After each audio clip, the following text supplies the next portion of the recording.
ಸರ್ವ ಸಹೃದಯಿ ಕನ್ನಡ ಮನಸ್ಸುಗಳಿಗೆ ಶೈಲಸುತೆ ರಂಜಿತಾಳ ನಮಸ್ಕಾರಗಳು. ಮಾತಿನ ಚಾವಡಿಗೊಂದು ಚಾವಣಿ ಹೊದಿಸಿದ ಮಾತಿನ ಮನೆಯಲ್ಲಿಂದು ಮತ್ತೊಮ್ಮೆ ಸಾಹಿತ್ಯದ ಕಲರವ.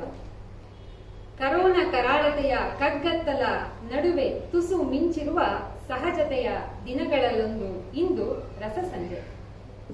ಹುಲ್ಲಾಗು ಬೆಟ್ಟದಡಿ ಮನೆಗೆ ಮಲ್ಲಿಗೆಯಾಗು, ಕಲ್ಲಾಗು ಕಷ್ಟಗಳ ಮಳೆಯ ವಿಧಿಸುರಿಯೇ, ಬೆಲ್ಲ ಸಕ್ಕರೆಯಾಗು ದೀನ ದುರ್ಬಲರಿಂಗೆ ಎಲ್ಲರೊಳಗೊಂದಾಗು ಮಂಕುತಿಮ್ಮ ಎಂಬ ಜೀವನ ಪ್ರೀತಿಯನ್ನು ಸಾರುವ ಕಗ್ಗದ ಸಾಲುಗಳಂತೂ ಎಲ್ಲರಿಗೂ ಚಿರಪರಿಚಿತವೇ.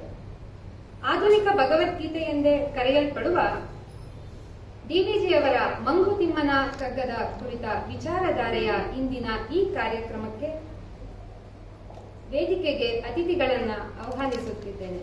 ಇಂದಿನ ಈ ಕಗ್ಗದ ಮಂಕುತಿಮ್ಮನ ಕಗ್ಗದ ಕುರಿತಾಗಿ ಈ ದಿನ ಉಪನ್ಯಾಸವನ್ನು ನಡೆಸಿಕೊಡಲಿರುವ ಡಾಕ್ಟರ್ ಎ ಬಾನು ಇವರಿಗೆ ವೇದಿಕೆಗೆ ಆಹ್ವಾನಿಸುತ್ತಿದ್ದೇನೆ.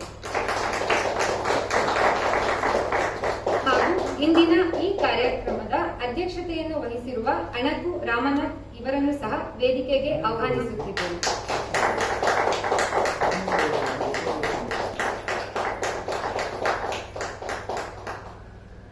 ಮಾತಿನ ಮನೆಯ ಸಂಸ್ಥಾಪಕರಾಗಿರುವ ರಾಸು ವೆಂಕಟೇಶ್ ಇವರನ್ನು ಸಹ ವೇದಿಕೆಗೆ ಆಹ್ವಾನಿಸುತ್ತಿದ್ದೇನೆ.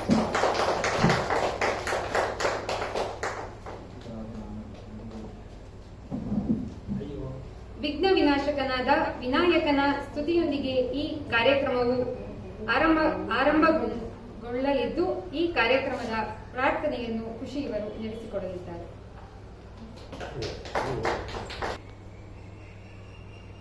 ಗಣೇಶಂ ಭಜೇಮ ಅಜಂ ನಿರ್ವಿಕಲ್ಪಂ ನಿರಾಕಾರಮೇಕಂ ನಿರಾನಂದಮಾನಂದಾದ್ವೈತಪೂರ್ಣಂ ಪರಂ ನಿರ್ಗುಣಂ ನಿರ್ವಿಶೇಷಂ ನಿರೀಯಂ ಪರಬ್ರಹ್ಮರೂಪಂ ಗಣೇಶಂ ಭಜೇಮ ಗುಣಾತೀತಮಾನಂ ಚಿದಾನಂದರೂಪಂ ಚಿದಾಭಾಸರಂ ಸರ್ವಗಂ ಜ್ಞಾನಗಮ್ಯಂ ಮುನಿತ್ಯೇಯಮಾಕಾಶರೂಪಂ ಪರೇಶಂ ಪರಬ್ರಹ್ಮರೂಪಂ ಗಣೇಶಂ ಭಜೇಮ ಜಗತ್ಕಾರಣಂ ಕಾರಣಜ್ಞಾನರೂಪಂ ಸುರದೀಂ ಸುಖದೀಂ ಗುಣೇಶಂ ಗಣೇಶಂ ಜಗದ್ವ್ಯಾಪಿನಂ ವಿಶ್ವವಂದ್ಯಂ ಸುರೇಶಂ ಪರಬ್ರಹ್ಮರೂಪಂ ಗಣೇಶಂ ಭಜೇಮ. Thank you.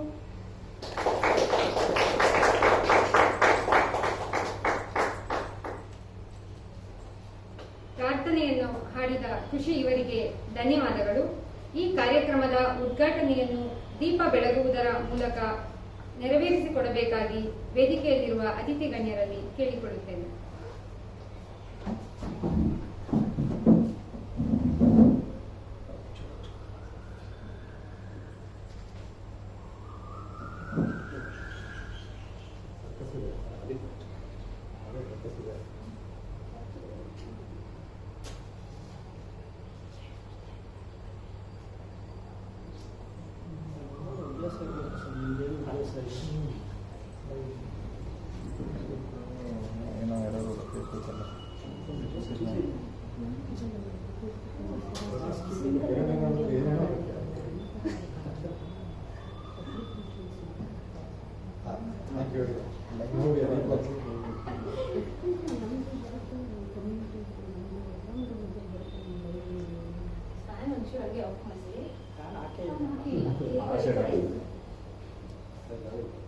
ಬೇಕಾದ್ರೆ ಸ್ವಲ್ಪ ಮುಚ್ಬೋದು, 2 ನಿಮಿಷ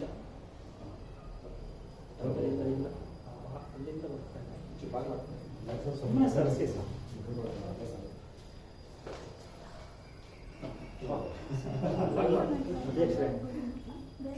ಸೇವೆ ಸರ್. ಒಂದು ಸೆಕೆಂಡ್ ಅಲ್ಲ, ನಾನು ಆ ಕಡೆ ಕ್ಲೋಸ್ ಮಾಡಿದ್ದಾರೆ.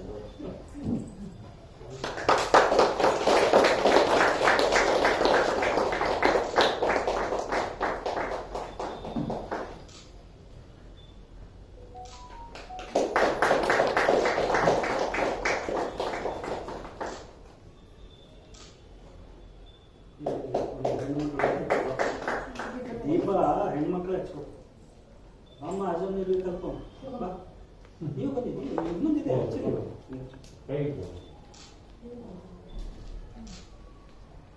ಬಾ ಪಾಪು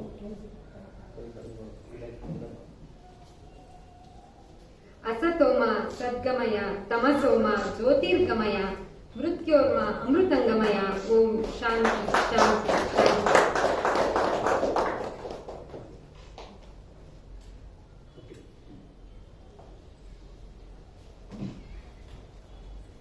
ದೀಪವನ್ನು ಬೆಳಗುವುದರ ಮೂಲಕ ಕಾರ್ಯಕ್ರಮವನ್ನು ಉದ್ಘಾಟನೆ ಮಾಡಿದ ಎಲ್ಲ ಅತಿಥಿ ಗಣ್ಯರಿಗೆ ಧನ್ಯವಾದಗಳು.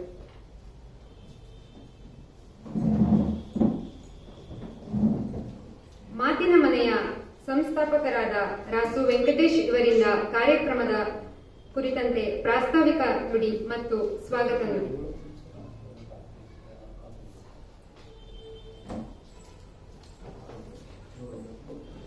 ಎಲ್ಲರಿಗೂ ನಮಸ್ಕಾರ. ಮಾತಿನ ಮನೆಯ ತಿಂಗಳ ಕಾರ್ಯಕ್ರಮ ಇದರಲ್ಲಿ ಇವತ್ತು ಡಾಕ್ಟರ್ ಡಿ ವಿ ಗುಂಡಪ್ಪ ಅವರ ಮಂಕುತಿಮ್ಮನ ಕಗ್ಗ ಇವತ್ತು ವಿಚಾರಧಾರೆಯ ಕಾರ್ಯಕ್ರಮವನ್ನು ಹಮ್ಮಿಕೊಂಡಿದ್ದೀನಿ. ಡಾಕ್ಟರ್ ಎ ಭಾನು ಅವರು ಇವತ್ತು ಈ ವಿಚಾರಧಾರೆ ಹಸ್ತಕ್ಕೆ ಬಂದಿದ್ದಾರೆ. ಅವರಿಗೆ ಮಾತಿನ ಮನೆಯ ಪರವಾಗಿ ಹಾಗೂ ನಿಮ್ಮೆಲ್ಲರ ಪರವಾಗಿ ಸ್ವಾಗತವನ್ನು ಕೋರ್ತಾ ಇದ್ದೀನಿ.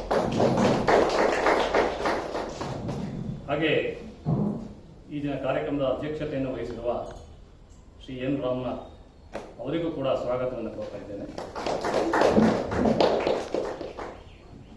ಕಾರ್ಯಕ್ರಮದ ವೀಕ್ಷಕರಾಗಿ ಬಂದಿರುವ ನಿಮ್ಮೆಲ್ಲರಿಗೂ ಸ್ವಾಗತವನ್ನು ಕೋರುತ್ತಾ ಒಂದೆರಡು ಪ್ರಾಸ್ತಾವಿಕ ನುಡಿಗಳನ್ನ ಹೇಳಲಿಕ್ಕೆ ಇಷ್ಟಪಡ್ತೇನೆ. ಮಾತಿನ ಮನೆ ಅಂತ ನಾವು ಒಂದು ಸಾಹಿತ್ಯಿಕ ಸಾಂಸ್ಕೃತಿಕ ಕಾರ್ಯಕ್ರಮಕ್ಕಾಗಿ ಒಂದು ವೇದಿಕೆಯನ್ನು ಮಾಡಬೇಕು ಅಂದ್ಕೊಂಡು ಕಳೆದ ವರ್ಷ ಮಾರ್ಚ್ನಲ್ಲಿ ಇದನ್ನು ನಾವು ಉದ್ಘಾಟನೆ ಮಾಡಿದ್ವಿ. ಇಲ್ಲಿಂದ ಸರಾಸರಿ ತಿಂಗಳಿಗೊಂದರಂತೆ ಈಗಾಗಲೇ 19 ಕಾರ್ಯಕ್ರಮಗಳನ್ನ ಮಾಡಿದ್ದೀವಿ. ಕಳೆದ 2 ತಿಂಗಳುಗಳಲ್ಲಿ ಕರೋನಾ ಒಂದು ಕಂಟಕದಿಂದ ಈ ಕಾರ್ಯಕ್ರಮ ಮಾಡೋಕ್ಕಾಗಿರಲಿಲ್ಲ. ಕರೋನಾ ಕಂಟಕದ ನಂತರ ಬಹುಶಃ 3ನೇ ಅಲೆಗೆ ಮುನ್ನ 2ನೇ ಅಲೆ ನಂತರ ಈ ಕಾರ್ಯಕ್ರಮ ಮಾಡ್ತಾ ಇದ್ದೇವೆ. ಇದರಲ್ಲಿ ಒಂದು ಉತ್ತಮವಾದ ಕಾರ್ಯಕ್ರಮ ಕೊಡಬೇಕು ಅಂತ ನಾವು ಯೋಚನೆ ಮಾಡಿದಾಗ ನನ್ನ ಸ್ನೇಹಿತರಾದ ರಾಮನಾಥ್ ಅವರು ಕಗ್ಗದ ಬಗ್ಗೆ ಕಾರ್ಯಕ್ರಮ ಮಾಡಬಾರ್ದು ಅಂತ ಹೇಳಿದರು. ಹಾಗಾಗಿ ಇವತ್ತು ಕಗ್ಗದ ಬಗ್ಗೆ ಒಂದು ವಿಚಾರಧಾರೆಯನ್ನು ಇಟ್ಕೊಂಡಿದ್ದೇವೆ. ಡಾಕ್ಟರ್ ಭಾನು ಅವರು ನನಗೆ ರಾಮನಾಥ್ ಅವರೇ ಪರಿಚಯ ಮಾಡಿಕೊಟ್ಟಿದ್ದು. ನಾವೆಲ್ಲ ಒಂದೇ ಸರ್ತಿ ನಾವು ಜಿ ವೆಂಕಟಸುಬ್ಬಯ್ಯ ಅವ್ರನ್ನ ನೋಡ್ಲಿಕ್ಕೆ ಹೋಗಿದ್ವಿ. ಆ ಸಂದರ್ಭದಲ್ಲಿ ನನಗೆ ಭಾನು ಅವ್ರ ಪರಿಚಯ ಆಯಿತು. ಅವರಲ್ಲಿ ಒಂದು ಇಷ್ಟೊಂದು ವಿದ್ವತ್ತು ಎಲ್ಲ ಇದೆ ಅಂತ ನನಗೆ ಗೊತ್ತೇ ಆಗಿಲ್ಲ. ಅಷ್ಟು ಸರಳವಾಗಿದ್ದಾರೆ ಮನುಷ್ಯ. ಅವರಿಂದ ಈ ಕಾರ್ಯಕ್ರಮ ಇವತ್ತು ಮಾತಿನ ಮನೆಯಲ್ಲಿ ನಡೆಸ್ತಾ ಇದ್ದೇವೆ. ಸೊ ಮತ್ತೊಮ್ಮೆ ಎಲ್ಲರಿಗೂ ಸ್ವಾಗತವನ್ನು ಕೊಡ್ತಾರೆ.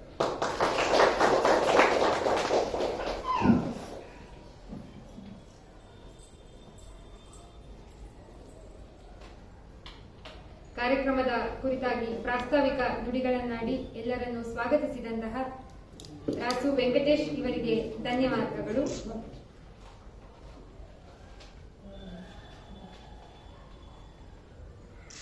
ಈ ದಿನ ಮಂಕುತಿಮ್ಮನ ಕಗ್ಗದ ಕುರಿತಾಗಿ ಉಪನ್ಯಾಸವನ್ನು ನೀಡಲಿರುವ ಡಾಕ್ಟರ್ ಎ ಭಾನು ಇವರು ವೃತ್ತಿಯಲ್ಲಿ ತೋಟಗಾರಿಕಾ ಇಲಾಖೆಯ ಅಧಿಕಾರಿ ಆಗಿರುವ ಇವರು ಪ್ರವೃತ್ತಿಯಲ್ಲಿ ಸಾಹಿತ್ಯಾಸಕ್ತರು. ಸಾಹಿತ್ಯ ಆಸಕ್ತಿಯಿಂದಾಗಿ ಹಿರಿಯ ಸಾಹಿತಿಗಳಿಂದ ಉದಯೋನ್ಮುಖ ಸಾಹಿತಿಗಳವರೆಗೆ ಎಲ್ಲರ ಒಡನಾಟವನ್ನು ಹೊಂದಿದ್ದು ಸಂಘಟನೆಯಲ್ಲಿ ಮುಂಚೂಣಿಯಲ್ಲಿದ್ದಾರೆ. ಮೊದಲಿನಿಂದಲೂ ಇವರಿಗೆ ಡಿವಿಜಿಯವರೆಂದರೆ ತುಂಬಾ ಅಭಿಮಾನ. ಮಂಕುತಿಮ್ಮನ ಕಗ್ಗವನ್ನು ಅತ್ಯಂತ ಪ್ರೀತಿಯಿಂದ ಅಧ್ಯಯನ ಮಾಡಿರುವ ಇವರು ಈಗಾಗಲೇ ಹಲವಾರು ವೇದಿಕೆಗಳಲ್ಲಿ ಕಗ್ಗದ ವಿಚಾರಧಾರೆಯನ್ನು ಹರಿಸಿದ್ದಾರೆ. ಇಂದು ಮಾತಿನ ಮನೆಯಲ್ಲಿ ಕಗ್ಗದ ವಿಚಾರಧಾರೆಯ ಮೂಲಕ ನಮ್ಮೆಲ್ಲರನ್ನು ಸೆಳೆಯಲಿದ್ದಾರೆ. ಇದೀಗ ಡಾಕ್ಟರ್ ಎ ಭಾನು ಇವರು ಕಗ್ಗದ ಕುರಿತಂತೆ ಉಪನ್ಯಾಸ ನೀಡಲಿದ್ದಾರೆ.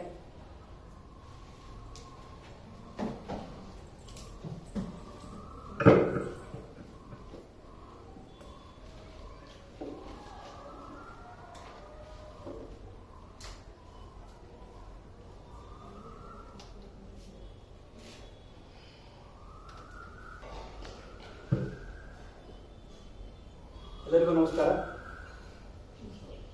ಸಹೃದಯ ಸಾಹಿತ್ಯಾಸಕ್ತರೆಲ್ಲರಿಗೂ ಶುಭವನ್ನು ಕೋರುತ್ತಾ ಡಾಕ್ಟರ್ ಡಿ ವಿ ಜಿಯವರ ಮಂಕುತಿಮ್ಮನ ಕಗ್ಗ ಕನ್ನಡದ ಭಗವದ್ಗೀತೆ ಅಂತಲೇ ಪ್ರಸಿದ್ಧವಾದದ್ದು. ಡಿ ವಿ ಜಿ ಅವರನ್ನು ನಾವು ಗೀತಾಚಾರ್ಯರು ಅಂತಲೇ ಮನ್ನಣೆ ನೀಡಿ ಗೌರವಿಸುವಂಥದ್ದು. ಮಂಕುತಿಮ್ಮನ ಕಗ್ಗದ ಬಗ್ಗೆ ತಿಳಿದುಕೊಳ್ಳಲಿಕ್ಕೆ ಇಷ್ಟೆಲ್ಲ ಮಂದಿ ಆಸಕ್ತಿ ವಹಿಸಿ ಈ ಭಾನುವಾರದ ಸಂಜೆ ಬಂದು ಇದನ್ನು ನಾನೇನೋ ಒಂದು ಉಪನ್ಯಾಸ ಅಂತಾಗಲಿ ವಿಶ್ಲೇಷಣೆ ಅಂತಾಗಲಿ ಅಂದ್ಕೊಳ್ಳೋದಿಲ್ಲ. This is just have it as an informal exchange of ideas, thoughts. ನನ್ನ ಅನಿಸಿಕೆಯನ್ನು, ನನಗೆ ಅರ್ಥವಾದದ್ದನ್ನು ನಿಮ್ಮೊಂದಿಗೆ ಹಂಚಿಕೊಳ್ಳುವಂತಹ ಒಂದು ಪ್ರಯತ್ನ. ಕಗ್ಗಕ್ಕೆ ಒಂದು ಪ್ರವೇಶ, ಇದನ್ನು ನಾವು ಕಗ್ಗದ ಕಲಿಕೆಯ ಒಂದು ಪ್ರಯತ್ನ ಅಂತಲೇ ನೋಡೋಣ. ನಾನು ಕಗ್ಗದ ಪರಿಚಾರಕ ಅಂತಲೇ ನಾನು ಭಾವಿಸಿಕೊಂಡು ಕಗ್ಗದ ಸೇವಕ. ಕಗ್ಗದಲ್ಲಿ ಡಿ ವಿ ಜಿ ಅವರು ಜೀವನಾದರ್ಶಗಳನ್ನು, ಗ್ರಂಥಾನುಭವಗಳಿಂದ ಆಯ್ದ ಆದರ್ಶಗಳನ್ನು ಹೊಸದನಿ ಕಗ್ಗವನ್ನು ಪಾಮರ ಜನರ ಮಾತಿನಲ್ಲಿ, ಕವನ ನೆನಪಿಗೆ ಸುಲಭ ಮಂಕುತಿಮ್ಮ ಅಂತ ಹೇಳ್ತಾರೆ. ಪಾಮರ ಜನರ ಮಾತಿನಲ್ಲಿ, ಪಂಡಿತರಿಗಲ್ಲ, ತಮ್ಮ ಸ್ವ ಅನುಭವಗಳನ್ನು. ಡಿ ವಿ ಜಿಯವರು ಚಿಕ್ಕಂದಿನಿಂದಲೂ ಕೊನೆಯವರೆಗೂ ಸತತವಾಗಿ ಅಧ್ಯಯನಶೀಲರಾಗಿದ್ದಂಥವರು. ಅವರ ಅಧ್ಯಯನಶೀಲತೆ, ಅವರ ಜೀವನಾನುಭವ, ಅವರ ಆದರ್ಶಗಳು, ಅವರ ಸತ್ಯನಿಷ್ಠತೆ, ಶ್ರದ್ಧೆ, ಜೀವನದಲ್ಲಿ ಅವರಿಗಿದ್ದಂಥ ಉತ್ಸಾಹ, ಇವುಗಳನ್ನೆಲ್ಲ ಕಗ್ಗದಲ್ಲಿ 4 ಸಾಲಿನ ಚೌಪದಿಯಾಗಿ ನಮಗೆ 1943ರಲ್ಲಿ ಪ್ರಕಟಗೊಂಡದ್ದು 945 ಕಗ್ಗಗಳು, ಕಗ್ಗದ ಪದ್ಯಗಳು. ಸ್ವಾರಸ್ಯ ಏನಪ್ಪ ಅಂತ ಹೇಳಿದ್ರೆ 943ರಲ್ಲಿ ಇದು ಪ್ರಕಟವಾದದ್ದು, ಆದರೆ ಬಹುಶಃ ಅವರು ಹಿಂದೆ ಅದನ್ನು ಒಂದು 20-25 ವರ್ಷಗಳಿಂದ ಬರೆದಿರೋದಕ್ಕಂತೂ ಸಾಕು. ತಿಳಿದವರು ಹೇಳುವುದು 1904ರಲ್ಲಿ ಡಾಕ್ಟರ್ ಡಿ ವಿ ಜಿ ಅವರ ವಿವಾಹವಾಗಿದೆ ಭಾಗೀರಥಮ್ಮರವರಿಗೆ. 1924ರಲ್ಲಿ ಒಂದು ಬೆಂಕಿ ಆಕಸ್ಮಿಕದಲ್ಲಿ ಭಾಗೀರಥಮ್ಮನವರು ತೀರ್ಕೊಳ್ತಾರೆ. ನಂತರದ ಕಷ್ಟದ ಜೀವನ, ಒಂಟಿತನ, ಸ್ನೇಹಿತರೊಂದಿಗಿನ ಒಡನಾಟ, ಆ ಸಂಪರ್ಕದಲ್ಲಿ ಅವರಿಗಾದಂಥ ಅನುಭವ, ನಂತರ ಅವರು ನಡೆಸಿದಂತಹ ಅಧ್ಯಾಪನ, ಅಧ್ಯಯನ, ಇವುಗಳಿಂದ ಅವರು ಜ್ಞಾನವೃದ್ಧರಾದವು.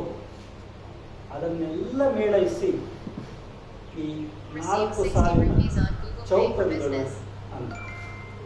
ಇದರಲ್ಲಿ 3 ಸಾಲಿನಲ್ಲಿ ಒಂದು ವಿವರಣೆ, 4ನೇ ಸಾಲಿನಲ್ಲಿ ಒಂದು ನೀತಿ, ಅದನ್ನು ನೀತಿ ನುಡಿಗಟ್ಟು ಅಂತ ಹೇಳೋದು. ಮತ್ತೆ 945 ಮುಕ್ತಕಗಳು. ಯಾಕೆ 945? ಅಯ್ಯೋ, ಯಾಕೆ 945ಕ್ಕೆ ಇಳಿಸಿದ್ರು? 1000 ಯಾಕಾಗಿ? ಡಿ ವಿ ಜಿ ಅವರೇ ಸ್ಥಾಪಿಸಿದಂತಹ ಗೋಖಲೆ ಸಾರ್ವಜನಿಕ ವಿಚಾರ ಸಂಸ್ಥೆಯಲ್ಲಿ ಡಿ ವಿ ಜಿ ಅವರ ಹಸ್ತಪ್ರತಿ ಕಗ್ಗವನ್ನು ಅವರು ಬರೆದಿರುವಂಥದ್ದು.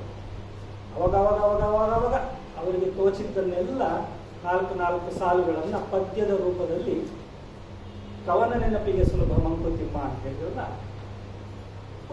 ಪುಟ್ಟ ಹಾಳೆಗಳಲ್ಲಿ ಬರೆದಿಟ್ಟಿದ್ದಾರೆ. ಅದು ಇವತ್ತಿಗೂ ನೀವು ಹೋದರೆ ಗೋಖಲೆ ಸಾರ್ವಜನಿಕ ವಿಚಾರ ಸಂಸ್ಥೆಯಲ್ಲಿ ಅದು ನೀವು ನೋಡಬಹುದು, ಕೇಳಿದ್ರೆ ತೋರಿಸ್ತಾರೆ. ಸ್ವಹಸ್ತಾಕ್ಷರ ಅವರೇ ಬರೆದಿರುವಂಥದ್ದು. ಸುಮಾರು 1350 ಹಾಳೆಗಳಿವೆ, ಕಟ್ಟಿಟ್ಟಿದ್ದಾರೆ. ಅದರಲ್ಲಿ ಒಂದು 945 ಆಯ್ದು ಅವರು ಪ್ರಕಟ ಮಾಡಿರುವಂಥದ್ದು. 945 ಯಾಕಾಯಿತು ಅಂದರೆ ಪ್ರಕಟ ಮಾಡಿದಾಗ ಅದು 945 ಇತ್ತು ಅಷ್ಟೇ. ಅದಕ್ಕೇನು ವಿಶೇಷತೆ ಅನ್ನುವಂಥದ್ದು ಏನಿಲ್ಲ.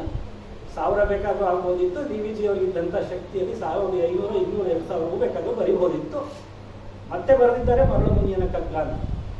ಪಾಮರ ಜನರಿಗಾಗಿ ಕಗ್ಗ ಅಂತ ಹೇಳಿದವರು ಪಂಡಿತರಿಗಾಗಿ ಆಧ್ಯಾತ್ಮದ ಒಂದು ಮಜಲನ್ನು ತೋರಿಸುವಂತಹ ಒಂದು ಉನ್ನತವಾದಂಥ ಮತ್ತೊಂದು ಸ್ತರದಲ್ಲಿ ಮರಳು ಮುನಿಯನ ಕಗ್ಗವನ್ನು ಸಹ ಬರೆದಿದ್ದಾರೆ. ಹಾಗಾಗಿ ಕಗ್ಗವನ್ನು ಕನ್ನಡದ ಭಗವದ್ಗೀತೆ ಅಂತ ನಾವು ಹೇಳಬೇಕಾದ್ರೆ ಈ ಮಹಾಕಾವ್ಯ ಅನ್ನುವಂಥದ್ದೇನು ಒಮ್ಮೆ ಅವಲೋಕಿಸಿಕೊಂಡು ಯಾಕೆ ಮಹಾಕಾವ್ಯ ಅಂತೀವಿ? ಈಗ ರಾಮಾಯಣವನ್ನು ಮಹಾಕಾವ್ಯ ಅಂತೀವಿ, ಭಗವದ್ಗೀತೆಯನ್ನು ಮಹಾಕಾವ್ಯ ಅಂತೀವಿ, ಮಹಾಭಾರತವನ್ನು ಮಹಾಕಾವ್ಯ ಅಂತೀವಿ. ಏನು ಅಂತ ಹೇಳಿದ್ರೆ ಅದು ಸಾರ್ವಕಾಲಿಕವಾದ ಸತ್ಯ, ಸಾರ್ವಕಾಲಿಕವಾಗಿ ಸಾರ್ವತ್ರಿಕವಾಗಿ ಸರ್ವರಿಗೂ ಅನ್ವಯಿಸುವಂತಹ ಒಂದು ತತ್ವ ಅಥವಾ ಒಂದು ನಿಷ್ಠೆ, ಒಂದು ಮಾರ್ಗ ಅದರಲ್ಲಿ ಇರ್ತದೆ. ನಿಮಗೆ ಆ ಗ್ರಂಥಗಳನ್ನು ನೀವು ಪರಿಶೀಲಿಸುತ್ತಲೋ ಅಧ್ಯಯನ ಮಾಡುತ್ತಲೋ ಇದ್ದಾಗ ಏನಾದರೂ ಸಂಶಯಗಳು ಹುಟ್ಟಲೇಬೇಕು. ಆ ಸಂಶಯಗಳು ಹುಟ್ಟಿದಾಗ ಮಹಾಕಾವ್ಯದ ಗುಣಲಕ್ಷಣ ಏನಪ್ಪಾ ಅಂದರೆ, ವಿಶಿಷ್ಟತೆ ಏನಪ್ಪಾ ಅಂತ ಹೇಳಿದ್ರೆ, ನಿಮಗೆ ಆ ಕಾವ್ಯದಲ್ಲಿಯೇ ಉತ್ತರವೂ ಸಿಕ್ಕಬೇಕು. ನಿಮ್ಮ ಸಂಶಯವಾಗಲಿ ನಿಮ್ಮ ಸಮಸ್ಯೆಯಾಗಲಿ ಅಲ್ಲಿಯೇ ನಿಮಗೆ ಪರಿಹಾರ ಆಗೋಗ್ಬೇಕು, ನಿಮ್ಮ ಸಂಶಯ ನಿವಾರಣೆ ಆಗೋಗ್ಬೇಕು. ಆಗ ಅದು ಮಹಾಕಾವ್ಯ. ಹಾಗಾಗಿಯೇ ಸಾವಿರಾರು ವರ್ಷಗಳ ಹಿಂದಿನ ಈ ಮಹಾಗ್ರಂಥಗಳು ಸಹ ಇಂದಿಗೂ ಪ್ರಸ್ತುತವಾಗಿರುವಂಥದ್ದು, ಪ್ರಸ್ತುತತೆಯನ್ನು ಕಾಪಾಡಿಕೊಳ್ತಾ ಇರುವಂಥದ್ದು, ಜನರ ಒಪ್ಪಿಗೆ ಪಡೆದಿರುವಂಥದ್ದು, ಜನ ಒಪ್ಪಿಕೊಂಡಿರುವಂಥದ್ದು, ಜನ ಅಪ್ಪಿಕೊಂಡಿರುವಂಥದ್ದು. 1943ರಲ್ಲಿ ಪ್ರಕಟವಾದಂತಹ ಕಗ್ಗ 2021ರಲ್ಲಿ ನಾವು ಇಷ್ಟು ಜನ ಕೂತು ಕೇಳ್ತಾ ಇದ್ದೇವೆ, ಕಲಿತಾ ಇದ್ದೇವೆ. ನೀವು ಫೇಸ್ಬುಕ್ಕಲ್ಲಿ ನೋಡಿದ್ರೆ ದಿನಕ್ಕೊಂದು ಕಗ್ಗದ ಬಳಗ ಅನ್ನುವಂಥದ್ದು ಬೇಕಾದಷ್ಟಿವೆ. ಯೂಟ್ಯೂಬಲ್ಲಿ ಹೋದರೆ ಅಂದರೆ ಕಗ್ಗದ ಮೇಲೆ ಬ್ರಹ್ಮಾನಂದ ಗುರೂಜಿ ಅವರದ್ದು ಉಪನ್ಯಾಸ ಇದೆ. ಶತಾವಧಾನಿ ಡಾಕ್ಟರ್ ಆರ್ ಗಣೇಶರದ್ದು ಈಗ ಕಳೆದ ತಿಂಗಳು 42 ದಿನ ಅವಿರತವಾಗಿ ಅವ್ಯಾಹತವಾಗಿ ದಿನಕ್ಕೆ 1.5 ಗಂಟೆಗಳ ಕಾಲ 1 ರಿಂದ 945 ಅನುಕ್ರಮವಾಗಿ ಎಲ್ಲ ಕಗ್ಗಗಳಿಗೂ ವ್ಯಾಖ್ಯಾನ ಮಾಡಿದ್ದಾರೆ. ಇಲ್ಲೇ ಒಬ್ಬದೇ ಸಾರ್ವಜನಿಕ ವಿಚಾರ ಸಂಸ್ಥೆ, ಅದು ಸಹ ನಿಮಗೆ ಯೂಟ್ಯೂಬಲ್ಲಿ ಸಿಗ್ತದೆ. ಕಗ್ಗದ ಭಟ್ರು ಅಂತಲೇ ನಮಗೆಲ್ಲರಿಗೂ ಪರಿಚಿತರಾಗಿರುವಂತಹ HS ಲಕ್ಷ್ಮೀನಾರಾಯಣ ಭಟ್ರು ತಿಮ್ಮಗುರು ದರ್ಶನ ಮುಂಡೋಪನಿಷತ್ತು ಅನ್ನುವಂತಹ ಪುಸ್ತಕವನ್ನು ಬರೆದಿರುವಂತಹ ಅದ್ಭುತವಾದಂತಹ ಪುಸ್ತಕ. ನಮ್ಮ ಸ್ನೇಹಿತರಾದ ರವಿ ತಿರುಮಲೆಯವರು ಕಗ್ಗರಸಧಾರೆ ಅಂತ ಬರೆದಿರುವಂಥದ್ದು. ಶತಾವಧಾನಿ ಡಾಕ್ಟರ್ ಆರ್ ಗಣೇಶರದ್ದು, ಮತ್ತು ಪುತ್ತೂರು ನರಸಿಂಹನಾಯಕರದ್ದು ವಾಚನ, ಗಣೇಶರದ್ದು ವ್ಯಾಖ್ಯಾನ. ಹೀಗೆ ವಿಪುಲವಾದಂತಹ ಮಾತುಕತೆ, ವಿವರಣೆ, ವಿಶ್ಲೇಷಣೆ, ವ್ಯಾಖ್ಯಾನ, ಉಪನ್ಯಾಸ ಎಲ್ಲವೂ ನಿಮಗೆ ಕಗ್ಗದ ವಿಚಾರದಲ್ಲಿ ಲಭ್ಯವಿದೆ. ಇಷ್ಟೆಲ್ಲ ಹೇಗೆ ಸಾಧ್ಯ?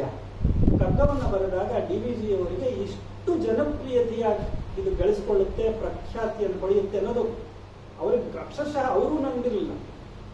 ನೀವು ನಂಬಲ್ಲ. ಪ್ರಕಟವಾದಂಥ 1-2 ವರ್ಷ ಕಗ್ಗವನ್ನು ಒಪ್ಪಿಕೊಂಡಿದ್ದು ಜನಸಾಮಾನ್ಯರು. ಅವರು ಯಾರು ಪಾಮರ ಜನರಿಗೆ ಅಂತ ಬರೆದಿದ್ರು, ಕುಟುಂಬಗಳು, ಸಂಸಾರಗಳು, ಜನ ಒಂದು 10 ಜನ ಸೇರಿದಾಗ ಸಾಮಾನ್ಯ ಜನರು, ಸಾಧಾರಣವಾದಂಥ ಜನರು, ಪಂಡಿತರು ಯಾರು ಕಗ್ಗವನ್ನು ನೋಡಿರಲಿಲ್ಲ. ಇದು ಡಾಕ್ಟರ್ SR ರಾಮಸ್ವಾಮಿಯವರೇ ಹೇಳಿರುವಂಥದ್ದು. ಕಗ್ಗವನ್ನ ಮನೆ ಮಾತಾಗಿಸಿದ್ದು, ಜನಜನಿತವಾಗಿಸಿದ್ದು ಸಾಮಾನ್ಯ ಹೆಣ್ಮಕ್ಕಳು, ಸಾಮಾನ್ಯ ಮನೆ ಹೆಂಗಸರು, ಸಾಮಾನ್ಯ ಜನರು. ಮೊದಲ ಪ್ರಕಟಣೆಯಾದಾಗ ತುಂಬ ಜನ ಅದನ್ನು ಇಷ್ಟಪಡ್ತಾರೆ.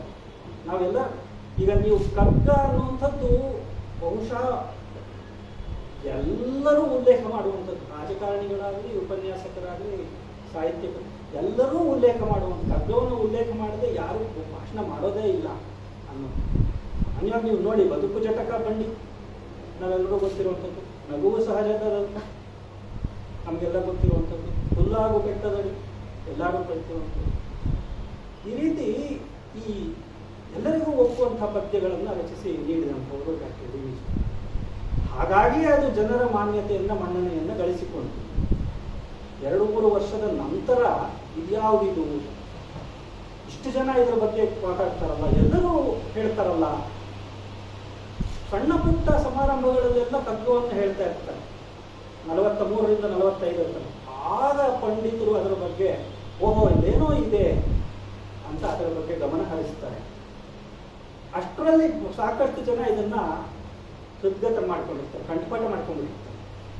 2ನೇ ಪ್ರಕಟಣೆಗೆ ಡಾಕ್ಟರ್ GP ರಾಜರತ್ನಂ ಅವರು ಅದನ್ನು ಸ್ವಲ್ಪ ಒಂದು ಸ್ಟ್ರಕ್ಚರ್ನಿ, ಅದಕ್ಕೊಂದು ಚೌಕಟ್ಟನ್ನು ನೀಡಿ, ಅದಕ್ಕೆ ಒಂದಷ್ಟು ಅನುಬಂಧಗಳನ್ನು ನೀಡಿ ನಾವಿವತ್ತು ಏನು ನೋಡ್ತಾ ಇದ್ದೇವೆ ಕಗ್ಗ, ಇದು ಮೊದಲ ಪ್ರಕಟಣೆಯಲ್ಲಿದ್ದದ್ದಲ್ಲ. ನಂತರ DVG ಅವರು ಹೇಳ್ತಾರೆ ಒಂದು ಪುಟದಲ್ಲಿ 5 ಪದ್ಯಗಳಿರಬೇಕು. ಈ ಆಕಾರ 6ನೇ ಮುದ್ರಣದಲ್ಲಿ ಇದ್ರ ಬಗ್ಗೆ DVG ಅವರೇ ಬರೀತಾರೆ. ಇದೇ ಆಕಾರದಲ್ಲಿ ಇರಬೇಕು, ಇಷ್ಟೇ ಇರಬೇಕು, ಇದನ್ನ ಜನ ಸುಲಭವಾಗಿ ಎತ್ಕೊಂಡು ತಿರುಗಾಡೋಂಗಿರಬೇಕು. ಅಂದ್ರೆ ಒಬ್ಬ ದೊಡ್ಡ ಮನುಷ್ಯ ದೊಡ್ಡವರಾಗೋದು ಹೇಗೆ ಅಂದ್ರೆ ಚಿಕ್ಕವರಿಗೆ ಸಣ್ಣವರಿಗೆ ಆಪ್ತತೆಯನ್ನು ಕಾಪಾಡಿಕೊಳ್ಳುವಂಥದ್ದು, ಬೆಳೆಸ್ಕೊಳ್ಳುವಂಥದ್ದು. ಹಾಗಾಗಿಯೇ DVG ಅವರು ದೊಡ್ಡವರು ಅಂತಾರೆ. 6ನೇ ಮುದ್ರಣದಲ್ಲಿ ಅವರು ಬರೀತಾರೆ.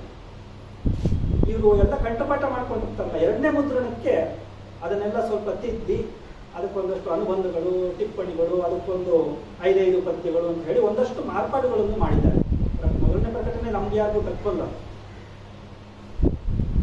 ಅದು ಪ್ರಕಟವಾದಾಗ ತುಂಬಾ ಜನ ಹೋಗಿ ಕೇಳೋರಂತೆ, ಏನಿಗೆ ನೀವು ಇಷ್ಟು ಬದಲಾಯಿಸ್ಬಿಟ್ರಲ್ಲ, ನಾವೆಲ್ಲ ಕಂಠಪಾಠ ಮಾಡ್ಕೊಂಡ್ಬಿಟ್ಟಿದ್ವಿ, ಇವಾಗ ನೋಡಿದ್ರೆ ಮತ್ತೆ ಬದಲಾಯಿಸ್ಬಿಟ್ಟಿದ್ದೀರಾ, ಪದ್ಯಗಳೇ ಬೇರೆ ಆಗೋಗಿವೆಯಲ್ಲ. ಆದರೆ ಅದರ ನಂತರ ಸಾಕಷ್ಟು ಮುದ್ರಣಗಳನ್ನು ಕಂಡದ್ದು, ಇವತ್ತಿಗೂ ಪ್ರಸ್ತುತತೆಯನ್ನ ಕಾಪಾಡಿಕೊಂಡು ಬಂದಿರುವಂಥದ್ದು. ಕನ್ನಡದ ಭಗವದ್ಗೀತೆ ಅಂತ ಹೇಳೋದ್ರಲ್ಲಿ ಏನೂ ಅತಿಶಯ ಇಲ್ಲ, ಇದೂ ಸಹ ಒಂದು ಮಹಾಕಾವ್ಯ ಅಂತ ಹೇಳ್ತಾ, ಕಗ್ಗದಲ್ಲಿ ಏನಿದೆ ಅಂತ ಕೇಳಿದರೆ, ಏನಿಲ್ಲ ಅಂತ ಕೇಳಿದರೆ ಸುಲಭವಾಗಿ ಹೇಳ್ಬೋದು. ಅದು ಚಿಕ್ಕದಾಗಿ ಹೇಳ್ಬೋದು, ಇಂಥದ್ದಿಲ್ಲ ಅನ್ನುವಂಥದ್ದು ಇಲ್ಲ. ಮತ್ತೆ ನೋಡಿ, ಇಲ್ಲಿ ನಾವು ಸಾಹಿತ್ಯ, ಅದರಲ್ಲೇನೋ ಒಂದು ನೀತಿ ಇದೆ, ಅದರಲ್ಲೇನೋ ಒಂದು ಬೋಧನೆ ಇದೆ ಅನ್ನುವಂಥದ್ದೆಲ್ಲ ಸರಿ. ಆದರೆ ಅಲ್ಲಿ ನಾವು ಗಮನಿಸಬೇಕಾದ ಕಾವ್ಯ ಸೌಂದರ್ಯವನ್ನು ಸಹ. ಸುಮ್ಮನೆ ಕಗ್ಗವನ್ನು ಓದ್ಕೊಂಡು ಹೋಗ್ಬೋದು, ಅದನ್ನೇನು ನೀವು ಹೀಗೆ ಓದಬೇಕು, ಅನುಕ್ರಮದಲ್ಲೇ ಓದಬೇಕು ಅನ್ನೋಂಥದ್ದು ಯಾವುದೇ ನಿಬಂಧನೆ ಇಲ್ಲ, ನಿರ್ಬಂಧ ಇಲ್ಲ. ನಿಮಗೆ ಯಾವ ಪುಟದಲ್ಲಿ ಯಾವ ಕಗ್ಗ ಯಾವಾಗ ಬೇಕಾದ್ರೂ ಓದ್ಕೋಬೋದು. ಅದಕ್ಕೆ ಅದನ್ನು ಮುಕ್ತಕಗಳು ಅಂತ ಹೇಳ್ತಾರೆ. ಬಿಡಿ ಬಿಡಿಯಾಗಿ ಓದ್ಕೋಬಹುದು, they are independent of each other. ಅಂದ್ರೆ ಕಗ್ಗವನ್ನು ಬರೆದಾಗ ನಿಮಗೆ ಪ್ರತಿ ಪುಟದಲ್ಲೂ 5 ಪದ್ಯಗಳನ್ನು ಬರೆದಾಗ ಮೇಲೆ ಒಂದು ಶೀರ್ಷಿಕೆ ಕೊಟ್ಟಿರ್ತಾರೆ. ಆ ಶೀರ್ಷಿಕೆ ಸಂಬಂಧಪಟ್ಟದ್ದು 5 ಪದ್ಯಗಳು. ಆದ್ರೆ ನೀವು ಅದನ್ನ ಯಾವಾಗ ಯಾವ ಪದ್ಯ ಬೇಕಾದ್ರೂ ಓದ್ಕೋಬಹುದು. ಸಾಕಷ್ಟು ಜನ ಕಗ್ಗವನ್ನು ಓದಿಕೊಂಡು ಮನಸ್ಸಿಗೆ ನೆಮ್ಮದಿಯನ್ನು ಕಟ್ಟಿಕೊಂಡಿದ್ದಾರೆ, ದಾರಿ ದೀಪವಾಗಿದೆ, ಜೀವನದಲ್ಲಿ ಮಾರ್ಗದರ್ಶನ ಪಡೆದಿದ್ದಾರೆ. ನೈತಿಕತೆ ಅನ್ನುವಂಥದ್ದು ಕಳೆದು ಹೋಗುತ್ತಾ ಇರುವಂತಹ ಸಮಯದಲ್ಲಿ ನಮಗೆ ಮನಸ್ಥೈರ್ಯವನ್ನು ಕೊಟ್ಟು, ಇಲ್ಲ ನೈತಿಕತೆ ಅನ್ನುವಂಥದ್ದು ಇನ್ನೂ ಇದೇ ಸಮಾಜದಲ್ಲಿ ಅನ್ನುವಂಥದ್ದನ್ನು ತೋರಿಸಿಕೊಡುವಂತಹ ಈ ಆಧುನಿಕ ಭಗವದ್ಗೀತೆ. 4 ಸಾಲಿನ ಚೌಕದಿ. ವಿಶೇಷವಾಗಿ ನಾವು ಗಮನಿಸಬೇಕಾದ್ದು ಅದಕ್ಕೆ ಛಂದಸ್ಸಿದೆ. DVG ಅವರೇ ಮಾಡಿಕೊಂಡಿರುವಂಥ ಒಂದು ಛಂದಸ್ಸು. ನಿಮಗೆ ಮಾತ್ರಾಗಣದ ಬಗ್ಗೆ ಗೊತ್ತಿತ್ತು ಅಂದರೆ 5 ಮಾತ್ರೆಗಳು 4 ಪದಗಳಿರ್ತವೆ, 20 ಮಾತ್ರೆಗಳು ಮೊದಲನೇ ಸಾಲು, ಆ ಥರ ಬರ್ತದೆ. ಆದರೆ ವಿಶೇಷ ಗಮನಿಸಿ, ಪ್ರತಿಯೊಂದು ಪದ್ಯವು ದ್ವಿತೀಯಾಕ್ಷರ ಪ್ರಾಸ. ದ್ವಿತೀಯಾಕ್ಷರ ಪ್ರಾಸ ಅಂದರೆ ಪ್ರತಿ ಸಾಲಿನಲ್ಲೂ 2ನೇ ಅಕ್ಷರ ಒಂದೇ ಆಗಿರುತ್ತದೆ. ಹುಲ್ಲಾಗು ಬೆಟ್ಟದಲ್ಲಿ ಮನೆಗೆ ಮಲ್ಲಿಗೆ, ಕಲ್ಲಾಗು ಕಷ್ಟಗಳ ಮಳೆಯ ಬಿಡಿಸಿ, ಬೆಲ್ಲ ಸಕ್ಕರೆಯಾದು ದೀನ ದುರ್ಬಲರಿಗೆ, ಎಲ್ಲರೊಳಗೊಂದಾಗು ಮಂಕುತಿಮ್ಮ. ಪ್ರತಿ ಸಾಲಿನ 2ನೇ ಅಕ್ಷರ ಲಾ ಲಾ ಲಾ ಲಾ ಲಾ. ದ್ರಾಕ್ಷಿರಸವೇನಲ್ಲ ಜೀವನದ ತಿರುವ, ಭಿಕ್ಷುದಂಡದವರು ಕಷ್ಟ ಭೋಜನ, ದಕ್ಷತೆಯನ್ನು ಹಿಡಿಯುವಂಗೆ ದೊರಕುವುದೆರಡು ಗುಟುಕು ರಸ, ಮಾಕ್ಷಿಕರು ಮಿಕ್ಕೆಲ್ಲ ಮಂಕುತಿಮ್ಮ ಕ್ಷಕ್ ಕ್ಷಕ್ ಕ್ಷಕ್ ಕ್ಷಕ್. ಈ ರೀತಿ 1970 ಪದ್ಯಗಳನ್ನು ರಚಿಸಿರುವಂಥದ್ದು ಕಷ್ಟ ಸಾಧ್ಯವಾದ. ಮತ್ತೆ ಅನೇಕ ಹೊಸ ಪದಗಳನ್ನು ಅವರೇ ಟಂಕಿಸಿರುವ. ಕಗ್ಗದಲ್ಲಿ ತುಂಬ ಜನ ಹೇಳ್ತಾರೆ ಕಗ್ಗ ಸ್ವಲ್ಪ ಕಷ್ಟ, 2 ಓದ್ತಾರೆ, ಅಯ್ಯಯ್ಯಪ್ಪ ಇದೇನಿದು ಅಲ್ಲ. ಸ್ವಲ್ಪ ಹಳೆಗನ್ನಡ ಗೊತ್ತಿದೆ, ಕನ್ನಡ ಓದಲಿಕ್ಕೆ ಬಂದರೆ ಆ ಪದಚ್ಛೇದ ಮಾಡಿಕೊಂಡು ಬಿಟ್ರೆ ಅವರು ಈ ಸಂಧಿ ಸಮಾಸಗಳನ್ನು ಸೇರಿಸಿ ಒಂದು ಸಾಲಿನಲ್ಲಿ ಆ ಛಂದಸ್ಸಿಗೆ ಕೂರೋದಕ್ಕೆ ಅಂತ ಹೇಳಿ ಪದಗಳನ್ನು ಮಾಡಿರ್ತಾರೆ. ಅದನ್ನು ಬಿಡಿಸಿಕೊಂಡು ನಿಧಾನವಾಗಿ ಓದಿದರೆ ಏನೂ ಕಷ್ಟವಲ್ಲ, ಪದಚ್ಛೇದ ಮಾಡ್ಕೋಬೇಕು. ಅದಕ್ಕೆ ಅನುಕೂಲ ಆಗಲಿ ಅಂತ ಕೊನೆಯಲ್ಲಿ ಪದಗಳ ವಿವರಣೆ ಕೊಟ್ಟಿದ್ದಾರೆ, ಅನುಬಂಧ ಕೊಟ್ಟಿದ್ದಾರೆ. ಆ ದೃಷ್ಟಾಂತಗಳು ಸಂದರ್ಭ ಸಹಿತ ವಿವರಣೆ ನೀಡಿದ್ದಾರೆ. ಎಲ್ಲವೂ ಈ ಪುಸ್ತಕ ನೀವು ನೋಡಿಬಿಟ್ರೆ ಮತ್ತೆ ನೀವೇನು ಬೇರೆ ಓದಬೇಕಾದಿಲ್ಲ, ರೆಫರ್ ಮಾಡಬೇಕಾದಿಲ್ಲ. ಬೇಕು ಅಂತ ಹೇಳಿದರೆ ಇಲ್ಲ ಹಿರಿಯರ ಉಪನ್ಯಾಸಗಳನ್ನ ಬೇಕಾದ್ರೆ ನಾವು ನೋಡ್ಬೋದು, ಇಲ್ಲ ನಮ್ಮ ಶ್ರೀಕಾಂತ್ ಅವರು ಬರೆದಿರುವಂತಹ ಕಗ್ಗ ತಾತ್ಪರ್ಯ, ರವಿ ತಿರುಮಲೆಯವರ ಕಗ್ಗರಸಧಾರೆ, ಇಲ್ಲ AR ವೆಂಕಟರಾಮಣ್ಣವರು ಕಗ್ಗಕೊಂಡು ಕೈ ಅದ್ಭುತವಾದಂತಹ, ನಾನು ಅದನ್ನೇ ಸಹ ಉಪಯೋಗಿಸೋದು ಹೆಚ್ಚಾಗಿ. ಹೀಗೆ ಕಗ್ಗಕ್ಕೆ ಸಹಾಯವಾಗಲಿ ಅಂತ ಸಾಕಷ್ಟು ಪುಸ್ತಕಗಳಿವೆ. ಮತ್ತೆ ಮೂಲ ನಮಗೆ ಕನ್ನಡ ಗೊತ್ತಿರೋದ್ರಿಂದ ಕನ್ನಡದಲ್ಲೇ ಓದಿದರೆ ಅದರ ಚಂದ ಅಂದ, ಮತ್ತೆ ಅದರ ಆತ್ಮೀಯತೆ ನಮಗೆ ಮನಸ್ಸಿಗೆ ನಾಟುವುದು. ಸಂಸ್ಕೃತದಲ್ಲೂ ಆಗಿದೆ, ಹಿಂದಿಯಲ್ಲಿ ಸರೋಜಿನಿ ಮಹಿಷಿಯವರು ಡಿವಿಜಿಯವರ ಕಾಲದಲ್ಲೇ ಅದನ್ನು ತರ್ಜುಮೆ ಮಾಡಿದ್ದಾರೆ. ಇಂಗ್ಲಿಷ್, ಮರಾಠಿ, ಉರ್ದು ಎಲ್ಲದರಲ್ಲೂ ಕಗ್ಗ. ಇಂಗ್ಲಿಷ್ನಲ್ಲಂತೂ ಸಾಕಷ್ಟು ಜನ ಬರೆದಿದೆ. ಅದರಲ್ಲೆಲ್ಲ ನಾನು ಕಂಡಂತೆ ಒಂದು ಬಹಳ ಉತ್ತಮವಾದದ್ದು ಅಂದರೆ ನಮ್ಮ ಕಾಸರಗೋಡಿನ ನರಸಿಂಹ ಭಟ್ರು ಅಂತ ದಸ್ ಆ್ಯಂಡ್ ಮಂಕುತಿಮ್ಮ ಅನ್ನೋದು ಬಹಳ ಒಳ್ಳೆ. It contains the lyrical content. ಕಗ್ಗದಲ್ಲಿ ಕನ್ನಡವನ್ನು ಇಂಗ್ಲೀಷ್ಗೆ ಟ್ರಾನ್ಸ್ಲೇಟ್ ಮಾಡೋದಕ್ಕೆ ಸಾಧ್ಯವಾದಂಥದ್ದು. ಅದು ಕಷ್ಟಪಟ್ಟು ಮಾಡಿದ್ದಾರೆ. ಅವರು ಶಾಲಾ ಹೆಡ್ ಮಾಸ್ಟರ್, ಸಂಸ್ಕೃತ ಪಂಡಿತರು. ಈಗ 96 ವರ್ಷ ಅವರಿಗೆ. ಕಾಸರಗೋಡಲ್ಲಿ ಇದ್ದಾರೆ. ದಸ್ ಆ್ಯಂಡ್ ಮಂಕುತಿಮ್ಮನ ಬರೆದಿದ್ದಾರೆ, ದಸ್ ಆ್ಯಂಡ್ ಮರಳು ಮುನಿಯಾನು ಬರೆದಿದ್ದಾರೆ. ಒಳ್ಳೆ ತರ್ಜುಮೆ. ಅಲ್ಲದೆ ನಮ್ಮ ಮೈನಾವತಿಯವರು ಬರೆದಿದ್ದಾರೆ. ಉಮಾದೇವಿ ಅಂತ ಸಂಸ್ಕೃತ ಪಂಡಿತರು, ಅವರು ವಿಸ್ಡಮ್ ಆಫ್ ಕಗ್ಗ ಅಂತ ಕಗ್ಗಕ್ಕೆ ಒಂದು ವಿವರಣೆ ನೀಡಿದ್ದಾರೆ. ಅದಲ್ಲದೆ ಇತ್ತೀಚೆಗೆ ಗೋಖಲೆ ಸಾರ್ವಜನಿಕ ವಿಚಾರ ಸಂಸ್ಥೆಯಲ್ಲೇ ನಿಮಗೆ ಅದರ ಲಭ್ಯವಿದೆ. ಹರಿ ರವಿಕುಮಾರ್ ಅಂತ ಒಂದು ಒಳ್ಳೆ ಇಂಗ್ಲಿಷ್ ಅವತರಣಿಕೆ. ಸಾಕಷ್ಟು ವಿಪುಲವಾದಂಥ ಸಾಹಿತ್ಯಕ್ಕೆ ಪೂರಕವಾಗುವಂಥ, ಕಗ್ಗಕ್ಕೆ ಮತ್ತಷ್ಟು ಶಕ್ತಿ ನೀಡುವಂಥದ್ದು ಹಲವಾರು ಪುಸ್ತಕಗಳು ನಮಗೆ ಲಭ್ಯವಿವೆ. ಕಗ್ಗವನ್ನು ನಾವು ಅಭ್ಯಾಸ ಮಾಡಬೇಕು ಅಂತ ಹೇಳಿದರೆ ಡಿವಿಜಿಯವರ ಜೀವನದ ಬಗ್ಗೆಯೂ ಒಂದಷ್ಟು ತಿಳಿದುಕೊಂಡಿರಬೇಕು. ಯಾಕೆ? ಕಗ್ಗ ಏನಪ್ಪ? ಡಿವಿಜಿಯವರ ಅನುಭವದ ರಸಪಾತ. ಹಾಗಾಗಿ ಕಗ್ಗದಲ್ಲಿ ಏನು ಅವರು ಹೇಳಿದ್ದಾರೆ ಅನ್ನುವಂಥದ್ದನ್ನು ನಾವು ಅರ್ಥ ಮಾಡಿಕೊಳ್ಳಬೇಕಾದರೆ ಡಾಕ್ಟರ್ ಡಿವಿಜಿಯವರ ಜೀವನದ ಬಗ್ಗೆಯೂ ಸಹ ಸ್ವಲ್ಪ ಅರಿತುಕೊಂಡಿದ್ದರೆ, ಇದೆಲ್ಲ ನಾನು ನಿಮಗೆ ಬರೀ ಹಿನ್ನೆಲೆ ಕೊಡ್ತಾ ಇದ್ದೇನೆ ಅಷ್ಟೇ. ಕಗ್ಗವನ್ನು ಓದುವ ಬರೀ ಏನು ಅಂದರೆ, ನಿಮಗೆ ಯಾವುದೋ ಒಂದು ಕಷ್ಟ, ಯಾವುದೋ ಒಂದು ದುಃಖ, ಯಾವುದೋ ಒಂದು ಸಂತೋಷ ಎಂಥ ಸಮಯದಲ್ಲೇ ಆಗಲಿ, ರಾತ್ರಿ ನಿದ್ದೆ ಬರಲಿಲ್ವಾ, ತಲೆ ಕೆಳಗಿಟ್ಕೊಳ್ಳಿ, ಪುಟ ತೆಗೀರಿ, ಯಾವ ಪುಟದಲ್ಲಿ ಯಾವ ಕಗ್ಗ ಬರ್ತದೆ ಓದ್ಕೊಳ್ಳಿ. ಮನಸ್ಸಿಗೆ ಶಾಂತಿ ಸಿಗ್ತದೆ, ನೆಮ್ಮದಿ ಸಿಗ್ತದೆ, ಧೈರ್ಯ ಬರ್ತದೆ, ಸ್ಥೈರ್ಯ ಬರ್ತದೆ.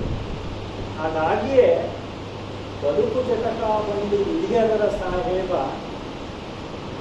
ಕುದುರೆ ನೀನು ಅವನು ಬೇಡದಂತೆ ಪಯಣಿದನು, ಮದುವೆಗೋ ಮಸಣಕ್ಕೋ ಬೇಡಂದ ಕಡೆಗೋಡು ಪದಕುಸಿಯ ನೆಲವಿಹುದು ಮಂಕುತಿಮ್ಮ. ಇಲ್ಲಿ ನಾವು ಗಮನಿಸಬೇಕಾದ್ದು ಪದಕುಸಿಯ ನೆಲವಿಹುದು ಮಂಕುತಿಮ್ಮ ಅನ್ನುವಂಥ ಕೊನೆ ಸಾಲು.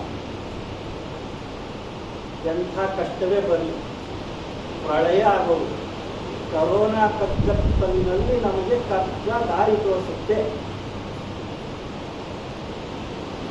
ಈ 1 ವರ್ಷದಲ್ಲಿ ಆನ್ಲೈನಲ್ಲಿ ಕಗ್ಗದ ಬಗ್ಗೆ ಎಷ್ಟೆಲ್ಲ ಕೆಲಸ ಆಗಿದೆ ಅನ್ನೋದು ಮತ್ತೊಂದು ಹೇಳೋದು ಬರ್ತದೆ. ನಮ್ಮ ಈಗ ನಾವೆಲ್ಲರೂ ಮೊಬೈಲ್ ಕ್ಲಿಯರ್ ಆಗಿರೋದ್ರಿಂದ ಒಂದು ಒಳ್ಳೆ ಕಗ್ಗದ್ದೇ ಒಂದು ಆ್ಯಪ್ ಇದೆ. ಇದೇನು ಪುಸ್ತಕ ಹೇಳ್ಕೊಂಡು ಓಡಾಡಬೇಕು ಅನ್ನೋಂಥದ್ದಿಲ್ಲ. ಕಗ್ಗ ಅನ್ನುವಂಥದ್ದೇ ಗೂಗಲ್ ಪ್ಲೇ ಸ್ಟೋರ್ನಲ್ಲಿ ಒಂದು ಆ್ಯಪ್ ಇದೆ, ಡೌನ್ಲೋಡ್ ಮಾಡ್ಕೋಬೋದು. ಯಾವಾಗ ಬೇಕಾದರೂ ಒಳ್ಳೆ ಸಾಕಷ್ಟು ಫೀಚರ್ಸ್ ಇದೆ. ನೀವು ಫೇವರೇಟ್ಸ್ ಆ್ಯಡ್ ಮಾಡ್ಕೋಬೋದು, ಸರ್ಚ್ ಫೆಸಿಲಿಟಿ ಇದೆ. ತುಂಬ ಒಳ್ಳೆ ಸ್ಪ್ರೀತ ನಮ್ಮ ಸ್ನೇಹಿತನೇ ಮಾಡಿರುವಂಥದ್ದು. ಒಳ್ಳೆ ಕಗ್ಗಕ್ಕೆ ತಕ್ಷಣಕ್ಕೆ ನಿಮಗೆ ಏನು ಬೇಕಾದ್ರೂ ಅಲ್ಲಿ ರೆಫರೆನ್ಸಸ್ ಇರುತ್ತೆ. ಮಂಕುತಿಮ್ಮನ ಕಗ್ಗ ಮಂಕುತಿಮ್ಮ ಅಂದರೆ ಮಂಕುತಿಮ್ಮ ಅಂತ ಯಾಕೆ ಏನಿದೆ? ತುಂಬ ಜನ ಮಂಕುತಿಮ್ಮ ಅಂದರೆ ಏನೋ ಒಂದು ರೀತಿ ಹಾಸ್ಯಾಸ್ಪದವಾದಂಥ ಹೆಸರು ಅಂತ ಅಂದ್ಕೊಂಡಿದ್ದಾರೆ. ಡಿವಿಜಿಯವರ ಬಗ್ಗೆ ನಮಗೆ ಗೌರವ ಇರೋರು ಡಿವಿಜಿಯವರ ಒಂದು ಪದವೂ ಸಹ ಅನ್ಯಥಾ ಬಳಕೆಯಾಗಿರೋದು. ಯಾವುದಾದ್ರೂ ಒಂದು ಪದವನ್ನು ಬಳಸಿದ್ದಾರೆ ಅಂದರೆ ಅದರ ಹಿಂದೆ ಸಂಪೂರ್ಣವಾದಂಥ ಅಧ್ಯಯನದ ತೂಕ, ಅಧ್ಯಯನದ ಹಿನ್ನೆಲೆ ಇರುತ್ತದೆ. ಮಂಕುತಿಮ್ಮ ಅಂದಾಗ ಅವರೇ ಹೇಳ್ಕೊಂತಾರೆ,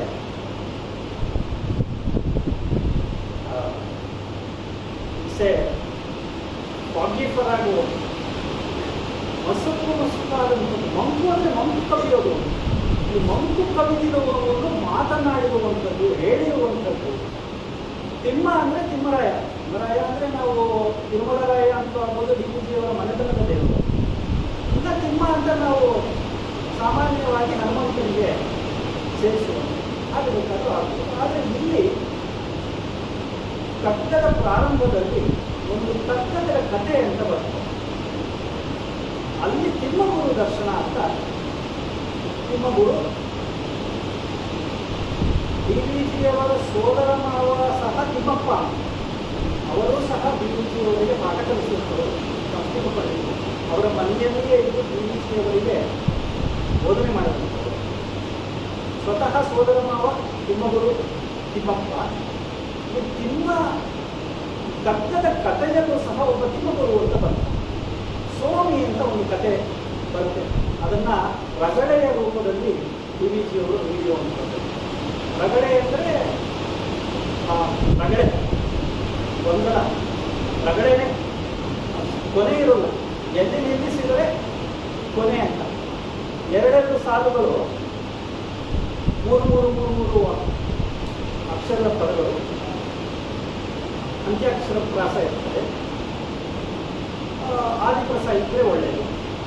ಆ ರಗಳೆಯ ರೂಪದಲ್ಲಿ ಕಗ್ಗದ ಕಥೆಯನ್ನು ಬರೆದಿದ್ದಾರೆ. ಅಲ್ಲಿ ಕಗ್ಗಕ್ಕೆ ಒಂದು ಹಿನ್ನೆಲೆ, ಯಾಕಾಗಿ ಕಗ್ಗ ಬಂತು, ಹೇಗೆ ಬಂತು ಅನ್ನೋದರ ಬಗ್ಗೆ ಒಂದಷ್ಟು ವಿವರಣೆ ಇದೆ. ಅದನ್ನು ಮುಂದೆ ಸ್ವಲ್ಪ ನೋಡೋಣ. ಕಗ್ಗವನ್ನು ಡಿವಿಜಿಯವರು 20 ಮೇರು ವ್ಯಕ್ತಿಗಳಿಗೆ ಸಮರ್ಪಣೆ ಮಾಡಿದ್ದಾರೆ. ನೀವು ಕಗ್ಗವನ್ನು ಮೊದಲ ಪುಟದಲ್ಲಿ ತೆಗೆದಾಕ್ಷಣ ನಿಮಗೆ ಕಾಣೋದು ಹೇಳ್ತಾ ಇಲ್ಲ.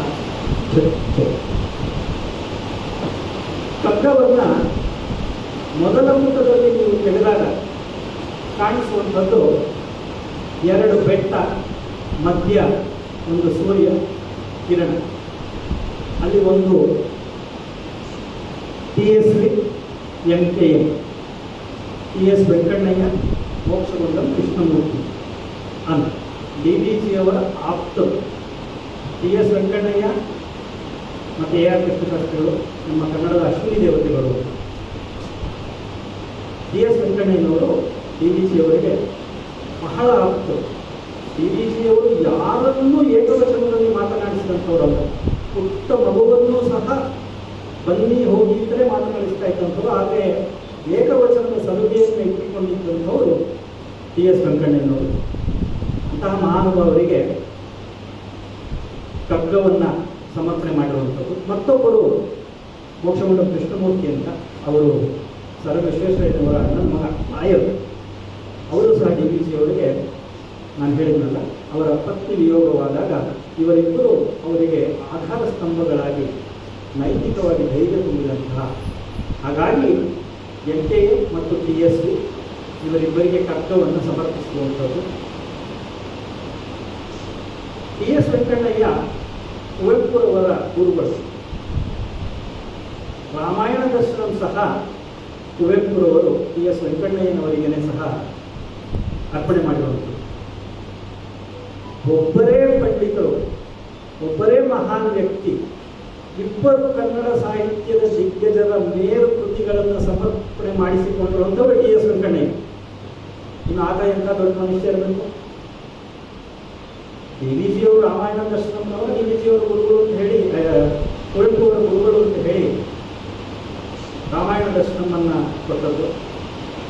ಡಿ ವಿ ಜಿಯವರು ಸಹ ಕಗ್ಗವನ್ನು ಟಿ ಎಸ್ ಪಿಯವರಿಗೆ ಮುಖ್ಯಮಂತ್ರಿ ಕೃಷ್ಣಮೂರ್ತಿಯವರಿಗೆ ಸಮರ್ಪಣೆ ಮಾಡಿರುವುದು. ಅಲ್ಲಿ ಒಂದು ಅರ್ಪಣೆ ಪದ್ಯ ಅನ್ನುವಂಥದ್ದು ಕಂದ ಪದ್ಯ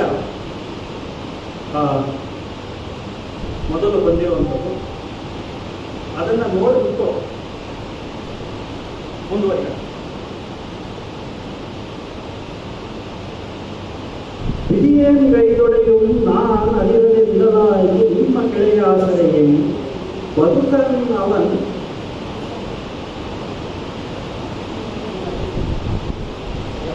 ಬದುಕನ್ನು ಅವನು ಒಡೆದೊಡೆಯೇನು ಎನ್ನೆದೆಯಿನ್ ಅವಂ ಕೀಳಲ್ಲವೇ ನಿನ್ನೆಸಳನವನು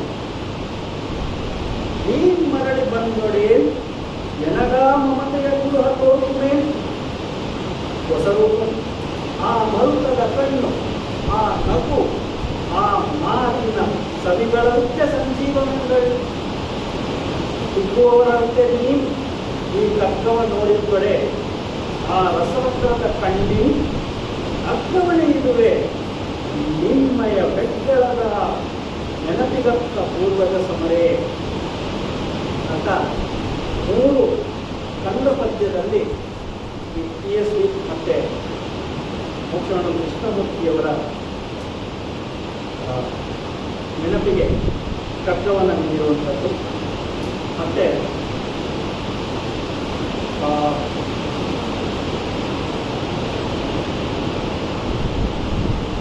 ಕಗ್ಗಕ್ಕೆ ಮತ್ತೊಂದು ವೈಶಿಷ್ಟ್ಯತೆ ಇದೆ. ಇವತ್ತು ನಾವು ಕಗ್ಗವನ್ನು ಅಭ್ಯಾಸ ಮಾಡಿರ್ತೇವೆ, ಮತ್ತೆ ಇನ್ನೊಂದು ವರ್ಷ ಬಿಟ್ಕೊಂಡು ಯಾವಾಗಲೂ ಮತ್ತೆ ಅಭ್ಯಾಸ ಮಾಡ್ತೇವೆ. ಇವತ್ತು ನಮಗೆ ಏನು ಅರ್ಥವಾಗಿರುತ್ತೋ ಮತ್ತೆ ಅದನ್ನು ನಾವು ಓದಿದಾಗ ಅರ್ಥ ಮಾಡಿಕೊಳ್ಳುವಂಥ ಪ್ರಯತ್ನ ಮಾಡಿದಾಗ ಆ ವ್ಯಾಪ್ತಿ ವಿಸ್ತಾರ ವೈಶಾಲ್ಯತೆ ಹೆಚ್ಚಿರುತ್ತದೆ. ಯಾಕೆ ಆಗಿರುತ್ತೆ ಅಂದರೆ ನಮ್ಮ ಅನುಭವ, ನಮ್ಮ ವಯೋಮಾನ, ನಮ್ಮ ತಿಳುವಳಿಕೆ, ನಮ್ಮ ವಿವೇಚನೆ, ನಾವು ಜನರ ಸಂಪರ್ಕದಲ್ಲಿ ಕಂಡುಕೊಂಡಂತಹ ಸತ್ಯಗಳು, ಅದರ ಆಳ, ಅದರ ಹರಿವು, ಇವೆಲ್ಲವೂ ವ್ಯತ್ಯಾಸವಾಗ್ತಾ ಹೋಗ್ತದೆ, ಬೆಳೀತಾ ಹೋಗ್ತದೆ, ವಿಕಸನವಾಗ್ತಾ ಹೋಗ್ತದೆ. ಆ ನೆಲೆಗಟ್ಟಿನಲ್ಲಿ ನಾನು ಇವತ್ತು ಕಂಡುಕೊಂಡಂತಹ ಪದ್ಯದ ಅರ್ಥ ಇನ್ನೊಂದು ವರ್ಷದ ನಂತರ ಓದಿದರೆ ಏನೋ ಒಂದು ಹೊಸತನ. ಇದನ್ನು ನೀವು ಭಗವದ್ಗೀತೆಯಲ್ಲೂ ಕಾಣಬಹುದು, ರಾಮಾಯಣದಲ್ಲೂ ಕಾಣಬಹುದು, ಮಹಾಭಾರತದಲ್ಲೂ ಕಾಣಬಹುದು. ಹಾಗಾಗಿಯೇ ಕಗ್ಗ ಆ ಹೊಸತನವನ್ನು, ಆ ನವೀನತೆಯನ್ನು, ಆ ಫ್ರೆಶ್ನೆಸ್ ಕಾಪಾಡಿಕೊಂಡು ಬಂದಿರುವಂಥದ್ದು. ಪುಟ್ಟ ಮಕ್ಕಳು ಸಹ, ನಾವೆಲ್ಲರೂ ಶಾಲೆಯಲ್ಲಿ ಕಗ್ಗವನ್ನು ಓದಿರೋದು, ಪುಟ್ಟ ಮಕ್ಕಳು ಸಹ ಇಂದು ಕಗ್ಗವನ್ನು ಅಭ್ಯಾಸ ಮಾಡ್ತಾ ಇರುವಂಥದ್ದು. ನೀವು ನಂಬಲ್ಲ, ಕಗ್ಗದ್ದು ನಾವು ಈ ಚಿತ್ರಗೀತೆಗಳಲ್ಲಿ ಏನೋ ಮಾಡ್ತೀವಲ್ಲ, ಏನೋ ಕಲಿಸುವ ಅಂತ್ಯಾಕ್ಷರಿ, ಕಗ್ಗದ ಅಂತ್ಯಾಕ್ಷರಿ ಮಾಡ್ತಾರೆ. ಕಗ್ಗದ ಪ್ರಶ್ನೋತ್ತರಗಳನ್ನು ಮಾಡ್ತಾರೆ. ನಂಬಲ ಸಾಧ್ಯವಾದದ್ದು ಅಂದರೆ ಎಷ್ಟು ಅಭ್ಯಾಸ ಮಾಡಿರಬೇಕು, ಕಗ್ಗವನ್ನು ಎಷ್ಟು ಅರಿತುಕೊಳ್ಳಲಿಕ್ಕೆ ಮನನ ಮಾಡಿಕೊಂಡಿರಬೇಕು ಅನ್ನುವಂಥದ್ದು. ಕಗ್ಗವನ್ನು ಕುವೆಂಪು ಮೊದಲ ಬಾರಿಗೆ ಅವರ ಕೈ ಸೇರುತ್ತೆ. ಆ ಕಾಲಕ್ಕೆ ಕುವೆಂಪುರವರು ದೊಡ್ಡ ಹೆಸರು ಮಾಡಿರ್ತಾರೆ. ಕುವೆಂಪು ಹುಟ್ಟಿದ್ದು 1904. ಡಿ ವಿ ಜಿಯವರ ಮದುವೆಯಾದ ವರ್ಷ ಡಾಕ್ಟರ್ ಕುವೆಂಪು ಅವರು ಹುಟ್ಟಿರ್ತಾರೆ. ಡಿ ವಿ ಜಿಯವರು 1887 ಮಾರ್ಚ್, 75 ಅಕ್ಟೋಬರ್ ಅವರು ನಮ್ಮನ್ನು ಬಿಟ್ಟಾಗಲಿದ್ದು. ಆದರೆ ಡಿ ವಿ ಜಿಯವರನ್ನು ನಾವು ಯಾರೂ ಮರೆಯುವ ಹಾಗಿಲ್ಲ. ಅವರ ಕೃತಿಗಳು ನಮ್ಮೊಂದಿಗೆ ಇದ್ದೇ ಇರ್ತದೆ. ಹಾಗಾಗಿ ಡಿ ವಿ ಜಿ ನಮ್ಮೊಂದಿಗೆ ಯಾವತ್ತೂ ಇರ್ತಾರೆ. ಕುವೆಂಪು ಕೈಗೆ ಕಗ್ಗ ಬಂದಾಗ ಹಸ್ತಕ್ಕೆ ಬರೆ ನಕ್ಕೆ ಹಿಡ್ಕೊಂಡು ಓದ್ತಾ ಇದ್ದೀನಿ. ಎಂತದಿದು ಮಂಕುತಿಮ್ಮ, ಹಸ್ತಕ್ಕೆ ಬರೆ ನಕ್ಕೆ. ನನ್ನ ಕೈಗೆ ಹಸ್ತಕ್ಕೆ ಬಂದು ಇದನ್ನು ನೋಡಿದಾಗ ನಗು ಬಂತು ನನಗೆ. ಓದುತ್ತಾ ಓದುತ್ತಾ ಮಸ್ತಕಕ್ಕಿಟ್ಟು ಗಂಭೀರನಾದ ಕಗ್ಗ ಏನು ಮಾಡ್ತದೆ ಅಂದ್ರೆ, ಓದುತ್ತಾ ಓದುತ್ತಾ ನಿಮ್ಮನ್ನು ಸೆಳೀತದೆ, ನಿಮ್ಮನ್ನು ಹಿಡಿದಿಟ್ಟುಕೊಳ್ಳುತ್ತದೆ. ಅದರಲ್ಲಿ ಒಂದಾಗ್ತಿಲ್ಲ, ಅದರಲ್ಲಿ ಇರುವಂತಹ ಸತ್ಯವನ್ನು, ಮಾರ್ಗದರ್ಶನವನ್ನು ಕಂಡುಕೊಳ್ಳುವಂಥ ಪ್ರಯತ್ನ ಮಾಡ್ತಾ ಮಾಡ್ತಾ ಮಾಡ್ತಾ ಅದು ನಿಮ್ಮಲ್ಲಿಯೇ ಒಂದಾಗುತ್ತದೆ. ವಿಸ್ತರದ ದರ್ಶನಕ್ಕೆ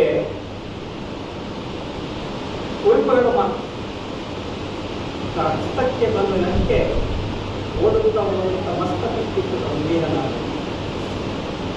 ಅಂತಹ ತಾತ್ವಿಕ ದರ್ಶನ, ಆ ಹಿರಿಮೆ, ಆ ಹೆಗ್ಗಳಿಕೆ ಕಗ್ಗದಲ್ಲಿರುವಂಥದ್ದು. ಆ ಕಗ್ಗಕ್ಕೆ ಮುಂಚೆ ಒಂದು ಕಗ್ಗದ ಕಥೆ ಅಂತ ರಗಳೆಯ ರೂಪದಲ್ಲಿ ರಚಿಸಿರುವಂಥದ್ದು. ನಾನು ಒಂದು ಎರಡು ಓದ್ಬಿಟ್ಟು, ನಾನು 3-4 ಇದೆ, 3-4 ಪುಟಗಳೇ ಇವೆ. ಹಾಗಾಗಿ ಎಷ್ಟು ಲಿರಿಕಲ್ ಕಂಟೆಂಟ್, ಲಯ, ಮಾತ್ರಾಗಳ, ಅದರಲ್ಲಿ ಅಡಗಿರುವಂತಹ ಸಾಹಿತ್ಯದ ಸೌಂದರ್ಯ ನಾವು ಗಮನಿಸಬೇಕಾದ್ದು. ಸಾಹಿತ್ಯ, ಬೋಧನೆ, ನೀತಿ ಅದೆಲ್ಲ ಒಂದು ಭಾಗ. ಆದರೆ ಡಿವಿಜಿಯವರ ಸಾಹಿತ್ಯದ ಬಗ್ಗೆ ಒಂದು 2 ಮಾತು ಹೇಳಿಬಿಡ್ತೇನೆ.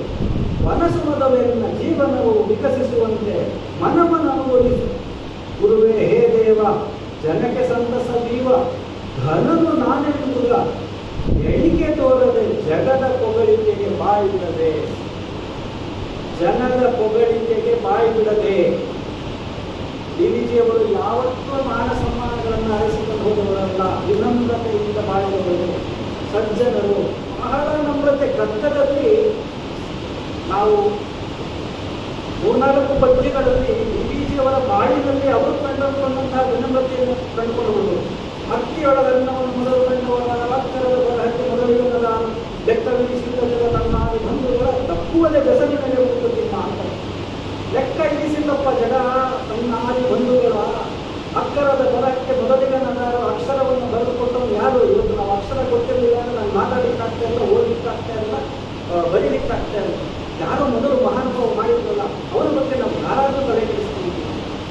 ಅಕ್ಕಿಯೊಳಗ ಅನ್ನವನ್ನು ಮೊದಲು ಕಂಡವರ ಅಕ್ಕಿ ಅನ್ನುವಂಥದ್ದನ್ನು ನಾವು ಬೇಯಿಸಿದ್ರೆ ಅನ್ನ ಆಗ್ತದೆ, ಅದನ್ನು ನಾವು ಉಣ್ಣಬಹುದು ಅನ್ನೋದು ಮೊದಲೇ ಯಾರು ಕಂಡಿರೋದು? ಲೆಕ್ಕವಿರಿಸಿದ ಜನ ತನ್ನಾದಿ ಬಂಧುಗಳ ತಪ್ಪುವುದೇ ಜಸ ನಿನಗೆ ಬಂದು ನಿಮ್ಮ ಆ ಯಶಸ್ಸು ಅಂತ ನೀನು ಹಾರಾಡ್ತೀಯಲ್ಲಪ್ಪ, ಎಲ್ಲ ನನ್ನದು, ನಾನು ನನ್ನದು, ನನ್ನದೇ ಅಂತ. ಆ ಯಶಸ್ಸು ನಿನ್ನದೇ. ಹಿಂದೆ ಎಷ್ಟೋ ತಲೆತಲಾಂತರಗಳಿಂದ ನಡೆದು ಬಂದಿರುವಂತಹ ಗಿರೆಯಿಂದ ಮೊಳಕೆಯ ಬೇವೊಂದು ತಮಟೆಗಳಿಂದ ಹಲವಾರು ಒಂದು ತುತ್ತೂರಿ ನದಿಯಿಂದ ಬೆಳಗಿರುವ ಸೂರ್ಯ ಚಂದ್ರರ ಒಂದೂ ಸತ್ತಿಲ್ಲ ಹೊಲಿನಿಂದ ತುಟಿಗಳನ್ನು ಮಂಕುತಿಮ್ಮ.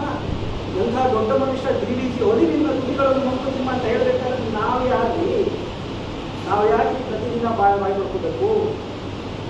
ಮಾನ ಸಮ್ಮಾನಗಳ ಹಿಂದೆ, ಪ್ರಶಸ್ತಿಗಳ ಹಿಂದೆ ಹೋಗ್ತೀವಿ. ಡಿವಿಜಿಯವರ ಈಗ ನಾವೇನು ಡಿವಿಜಿ ರಸ್ತೆ ಅಂತೀವಿ, ಅದು ನಾಗಸಂದ್ರ ರಸ್ತೆ ಅಂತ ಇದ್ದದ್ದು. ಡಿವಿಜಿಯವರು 1975ರಲ್ಲಿ ನಮ್ಮ ಮಹಾನಗರ ಪಾಲಿಕೆ, ಆಗ ನಗರ ಪಾಲಿಕೆ, ಡಾಕ್ಟರ್ ಡಿವಿಜಿ ಅಲ್ಲೇ ಅವ್ರ ಮನೆ ಇದ್ದದ್ದು. ಇವತ್ತು ಬೇರೆ ಉಪಾರದರ್ಶಿನಿ ನೋಡ್ತೀವಿ, ಅದರಿಂದ 3ನೇ ಮನೆ ಅಲ್ಲಿ ಅವ್ರ ಮನೆ ಇದ್ದದ್ದು, ಅವರಲ್ಲಿ ವಾಸವಾಗಿದ್ದದ್ದು. ನಾಗಸಂದ್ರ ರಸ್ತೆನ ಡಿವಿಜಿ ರಸ್ತೆ ಮಾಡ್ತೀವಿ, ಸುತಾರಾಮ್ ಮಾಡಬೇಡಿ ಅಂತ. ನನ್ನ ಹೆಸರು ನೀವು ಉಪಯೋಗಿಸಂಗಿಲ್ಲ ಅಂತ, ಒಪ್ಪಿಗೆ ಕೊಡೋಲ್ಲ, ಬೇಕಾಗಿಲ್ಲ ಅಂತ. ಯಾವತ್ತೂ ಅವರ ಪದವಿ ಪ್ರಶಸ್ತಿಗಳನ್ನ ಕೇಂದ್ರ ಸಾಹಿತ್ಯ ಅಕಾಡೆಮಿ, ಜೀವನ ಧರ್ಮಯೋಗ ಅಕಾಡೆಮಿ ಪ್ರಶಸ್ತಿ ಬಂದಾಗ ಅಕಾಡೆಮಿ ಅಂತ ರೇಗಿಸ್ತಾರೆ. ಇದ್ಯಾವ್ದು ಅಕಾಡೆಮಿ ನನಗೆ ಬಂದದ್ದು ಅಂತ, ದೆಹಲಿಗೆ ಬರೋಲ್ಲ ಅಂತ. ಅಂತಹ ದೊಡ್ಡ ಮನುಷ್ಯ ಕೊನೆಯವರೆಗೂ ಡಿವಿಜಿಯವರ ಲೆಕ್ಕದಲ್ಲಿ ಡಾಕ್ಟರ್ ಡಿವಿಜಿ ರಸ್ತೆ ಅಂತ ಅವ್ರು ಬರೀಲೇ ಇಲ್ಲ, ನಾಗಸಂದ್ರ ರಸ್ತೆ ಅಂತ ಇದೆ. ಅಂತಹ ದೊಡ್ಡ ಮನುಷ್ಯ.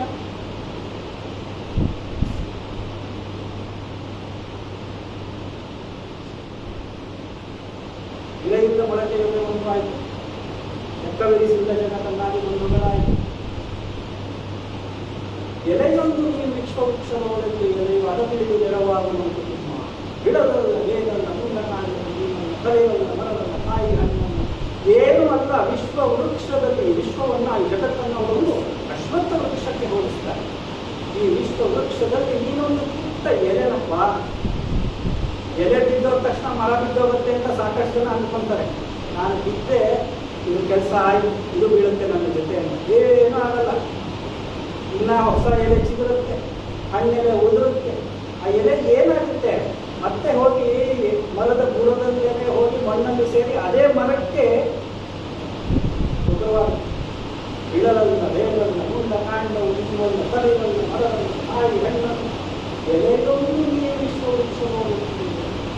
ಅದರ ತಿಳಿದು ನೆಲವಾದ ಮಂಪತಿ ಮಾತು ದೊಡ್ಡ ಮನುಷ್ಯರು ಹೇಳುವಂಥ ಮಾತು ದೊಡ್ಡವರು ಯಾಕೆ ಆಡ್ತಾರೆ ಅಂದರೆ ವಿನಮ್ರತೆಗೆ ಆಗಲಿ. ಕಗ್ಗದಲ್ಲಿ ನಾವು ಹೆಚ್ಚೆಗೂ ಪದ್ಯದಲ್ಲೂ ಕಾಣುವಂಥದ್ದು ಈ ವಿನಮ್ರತೆ. ಡಿವಿಜಿಯವರ ಜೀವನದ ಸಾರ್ಥಕತೆಯನ್ನು ನಾವು ಇಲ್ಲಿ ಕಂಡುಕೊಳ್ಳೋದು. ಹಾಗಾಗಿ ಮತ್ತೆ ಹೇಳ್ತಾರೆ, ಇಂಥ ದೊಡ್ಡ ಕೃತಿ ಅವರು ಬರೆದಾಗ ಇನ್ನು ಬಿಟ್ಬಿಡಿ ಪರವಾಗಿಲ್ಲ. ಅವರಿಗೆ ಕಗ್ಗಕ್ಕೆ ನಾನು ತುಂಬ ಮಾತಾಡ್ತಿಲ್ಲ ಕಾಣ್ತಾರೆ. ಕಗ್ಗಕ್ಕೆ ಯಾಕೆ ಜ್ಞಾನಪೀಠ ಪ್ರಶಸ್ತಿ ಬರಲಿಲ್ಲ? ಇದು ಅವರದು ಚರ್ಚೆಗೆ ಗ್ರಾಸವಾದಂಥ ವಿಷಯ. 1965ರಲ್ಲಿ ಮೊಟ್ಟ ಮೊದಲ ಬಾರಿಗೆ ಜ್ಞಾನಪೀಠ ಪ್ರಶಸ್ತಿಯನ್ನು ಸ್ಥಾಪನೆ ಮಾಡಿದರು. 3 ಪುಸ್ತಕಗಳನ್ನು ಆಯ್ದುಕೊಳ್ತಾರೆ. ಬಂಗಾಳಿ ಭಾಷೆಗೆ ನಜರುಲ್ ಇಸ್ಲಾಂ ಅವರು, ಡಿವಿಜಿಯವರ ಕಗ್ಗ, ಮಲಯಾಳಂನವರು ಕುರು ಶಂಕರ್ ಕುರುಪ್ ಅವರದು ಒಳಕೊಳ್ಳಲು ಕೊಳ್ಳಲು. ಚರ್ಚೆಯಾಗಿದ್ದರೆ ಚರ್ಚೆಯ ಹಂತದಲ್ಲಿ ಕಗ್ಗ ಮೊದಲ ಸ್ಥಾನದಲ್ಲಿ ಇರ್ತದೆ. ಬಿಡಿ ಅದರ ಕಥೆ ಏನೋ ಆಯಿತು. ಡಿವಿಜಿಯವರು ಅದು ಬೇಕಿರಲಿಲ್ಲ. ಕನ್ನಡದಲ್ಲಿ ಜನ ಸಿಕ್ಕಾಪಟ್ಟೆ ಗೊತ್ತಲ್ಲ, ನಾವು ಒಂದು ರೀತಿ ಭಾವುಕರು ಕೈ ಬಂದಿದ್ದು. ಡಿವಿಜಿಯವರು ಮೊದಲು ಇದು ಆಗಿದ್ದದ್ದು ಯಾಕೆ ಕೊಡಲಿಲ್ಲ? ಅದಕ್ಕೆ ಮಲಯಾಳಂ ಭಾಷೆ ಇದಕ್ಕೆ ಹೋಗ್ತದೆ. ಮೊಟ್ಟ ಮೊದಲ 1945 ಜ್ಞಾನಪೀಠ ಪ್ರಶಸ್ತಿ ಶಂಕರ್ ಕುರುಪ್ ಅವರು ಹೋಗ್ತಾರೆ. ಕೊಡಬೇಕು ಅನ್ನುವಂಥ ಒಂದು ಚಳುವಳಿ ನಮ್ಮ ಗೊತ್ತಲ್ಲ, ನಾವೆಲ್ಲ ಚಳುವಳಿಗಾರ. ಅಭಿಯಾನ ಆರಂಭ ಮಾಡ್ತಾರೆ. ಡಿವಿಜಿಯವರೇ ಬರೀತಾರೆ, ಮಾಡಬೇಕಾಗಿಲ್ಲ. ಪ್ರಶಸ್ತಿಗಳನ್ನು ಕೇಳಿ ಪಡೆದುಕೊಳ್ಳುವಂಥದ್ದಲ್ಲರಿ. ಅದಕ್ಕೆ ಒಂದು ತೂಕ ಇರಬೇಕು, ಒಂದು ಘನತೆ ಇರಬೇಕು, ತಾನಾಗಿಯೇ ಬರಬೇಕು. ಯಾರು ಹೋರಾಟ ಮಾಡಬೇಕಾದ್ರಿಂದ ನಾನು ಬರೆದಿರೋದು ಪ್ರಶಸ್ತಿಗಲ್ಲ. ಸರ್ ವಿಶ್ವೇಶ್ವರಯ್ಯನವರು ಬರ್ತಾರೆ. ಯಾರು ಈ ರೀತಿ ಹೋರಾಟ ಮಾಡಿ ಕೇಳಿ ಗಲಾಟೆ ಮಾಡಿ ಪಡ್ಕೊಳ್ಳೋದು ಪ್ರಶಸ್ತಿ ಆಗಲ್ಲ, ಮಾಡಬೇಡಿ. ಮಾಸ್ತಿ ಅವರು ಬರೀತಾರೆ. ಎಲ್ಲವೂ ನಾನೇನು ಸುಮ್ಮನೆ ಹೇಳ್ತಾ ಇಲ್ಲ, ಇದೆಲ್ಲವೂ ಇಲ್ಲಿ ಮಂಕುತಿಮ್ಮನ ಕಗ್ಗ. ಈ ಪುಸ್ತಕ ನೀವು ಸಿಕ್ಕಿದ್ರೆ ತೆಕ್ಕೊಂಡು ಓದಿ. ಕಗ್ಗದ್ದು ಸಂಪೂರ್ಣವಾದ ಹಿನ್ನೆಲೆ ಇದರಲ್ಲಿದೆ.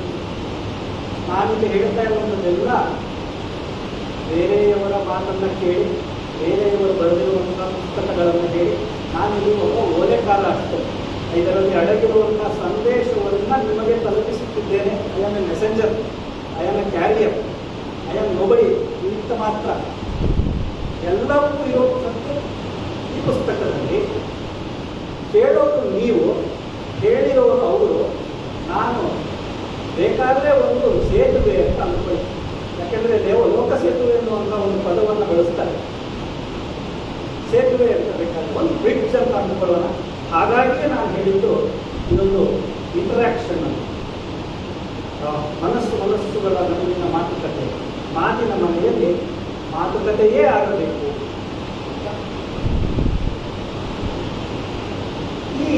ಈ ಗಲಾಟೆಗಳನ್ನು ಆಡ್ತಾ ಇದ್ದಾಗ ಡಿವಿಜಿಯವರೇ ಪತ್ರ ಬರೀತಾರೆ. ರಘುನಾಥ್ ಅಂತ ಪ್ರಶ್ನೆ ಎತ್ತಿರ್ತಾರೆ, ಅವರಿಗೆ ಡಿವಿಜಿಯವರೇ ಉತ್ತರ ಕೊಡ್ತಾರೆ. ಅದು ಸಹ ಇದೆ ಇಂಗ್ಲೀಷ್ನಲ್ಲಿ. ಮತ್ತೊಂದು ಸ್ವಾರಸ್ಯ, ಡಿವಿಜಿಯವರು ಎಷ್ಟು ಕನ್ನಡದಲ್ಲಿ ಸಾಹಿತ್ಯ ಕೃಷಿ ಮಾಡಿದ್ದಾರೋ ಅದರ 1.5 ಪಟ್ಟು, 1.5 ಇಂಗ್ಲೀಷ್ ಸಾಹಿತ್ಯ ಇದೆ ಅವರು. ಈಗ ಗೋಖಲೆಯಲ್ಲಿ ಸುಮಾರು 3 ಸಂಪುಟಗಳನ್ನು ಅವರ ಇಂಗ್ಲೀಷ್ ಸಾಹಿತ್ಯವನ್ನು ತಂದಿದ್ದಾರೆ. ಅದು ಲೆಕ್ಕ ಹಾಕಿದ್ರೆ 11 ಸಂಪುಟಗಳಾಗ್ತಾ ಇದೆ, ಮಾಡ್ತಾ ಇದ್ದಾರೆ. ಆ ಕೆಲಸ ಆಗ್ತಾ ಇದೆ.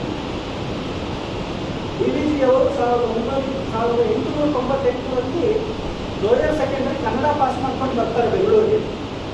ಬೆಂಗಳೂರಿಗೆ ಬಂದು 1900ರಲ್ಲಿ ಇಂಗ್ಲೀಷ್ ಲೋಯರ್ ಸೆಕೆಂಡರಿ ಪಾಸ್ ಮಾಡ್ತಾರೆ. ಮೈಸೂರಿಗೆ ಹೋಗಿ SSLC ಕಟ್ತಾರೆ. ವಿಜ್ಞಾನದಲ್ಲಿ ತೇರ್ಗಡೆಯಾಗೋದು.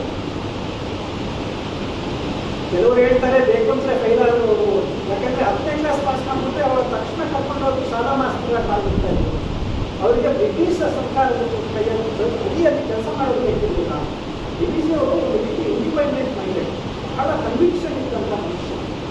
ಒಂದು ಆದರ್ಶ ಅನ್ನುವಂಥದ್ದನ್ನು ಇಟ್ಕೊಂಡು ಕೊನೆಯ ತನಕ ಆದರ್ಶವನ್ನು ಪಾಲಿಸಿಕೊಂಡು ಬಂದಂಥವ್ರು. ಅಲ್ಲಿ ಕೆಲಸ ಮಾಡೋದು ಬೇಕಿಲ್ಲ ಅಂತ ಹೇಳಿ ಅವರು ಫೇಲ್ ಆಗುವಂತೂ ತುಂಬ ಜನ ಹೇಳ್ತಾರೆ, ಹೇಳಿ ಅವರು ಲೋಯರ್ ಸೆಕೆಂಡರಿ ಪಾಸ್ ಮಾಡಿದಂಥ ಮನುಷ್ಯ. ಸಂಸ್ಕೃತ ಪಾಂಡಿತ್ಯ, ಮನೆಯಲ್ಲಿ ಸಂಸ್ಕೃತ, ಅವರು ಪೌರಾಣಿಕ ಮನೆಯವರು. ಕನ್ನಡ ಕಲ್ತಿದ್ದಾರೆ, ಇಂಗ್ಲಿಷ್ ಕಲ್ತಿದ್ದಾರೆ, ತೆಲುಗು ಮುಳಬಾಗಿಲಿನವರು, ತೆಲುಗು ಬರುತ್ತಾರೆ. ಮನೆತನದ ಭಾಷೆ ತಮಿಳು. ಬೃಹಚ್ಚರ ಬ್ರಾಹ್ಮಣರು ತಿರುಚನಾಪಳ್ಳಿಯಲ್ಲಿ ಹೇಳ್ಬೋದಾ ಇದೆಲ್ಲ? ತಿರುಚನಾಪಳ್ಳಿಯಲ್ಲಿ ಅಲ್ಲಿ ಪಕ್ಕದಲ್ಲಿ ಮುಂಜಾಪುತ್ತೂರು, ಅಲ್ಲಿ ಬೃಹಚ್ಚರಣ ಬ್ರಾಹ್ಮಣರು. ಬೃಹತ್ ಚರಣ, ಬೃಹತ್ ಕೆಲಸಗಳು, ಬೃಹತ್ ಚರಣಗಳನ್ನು ಮಾಡುವಂಥವರು. ಅಲ್ಲಿ 2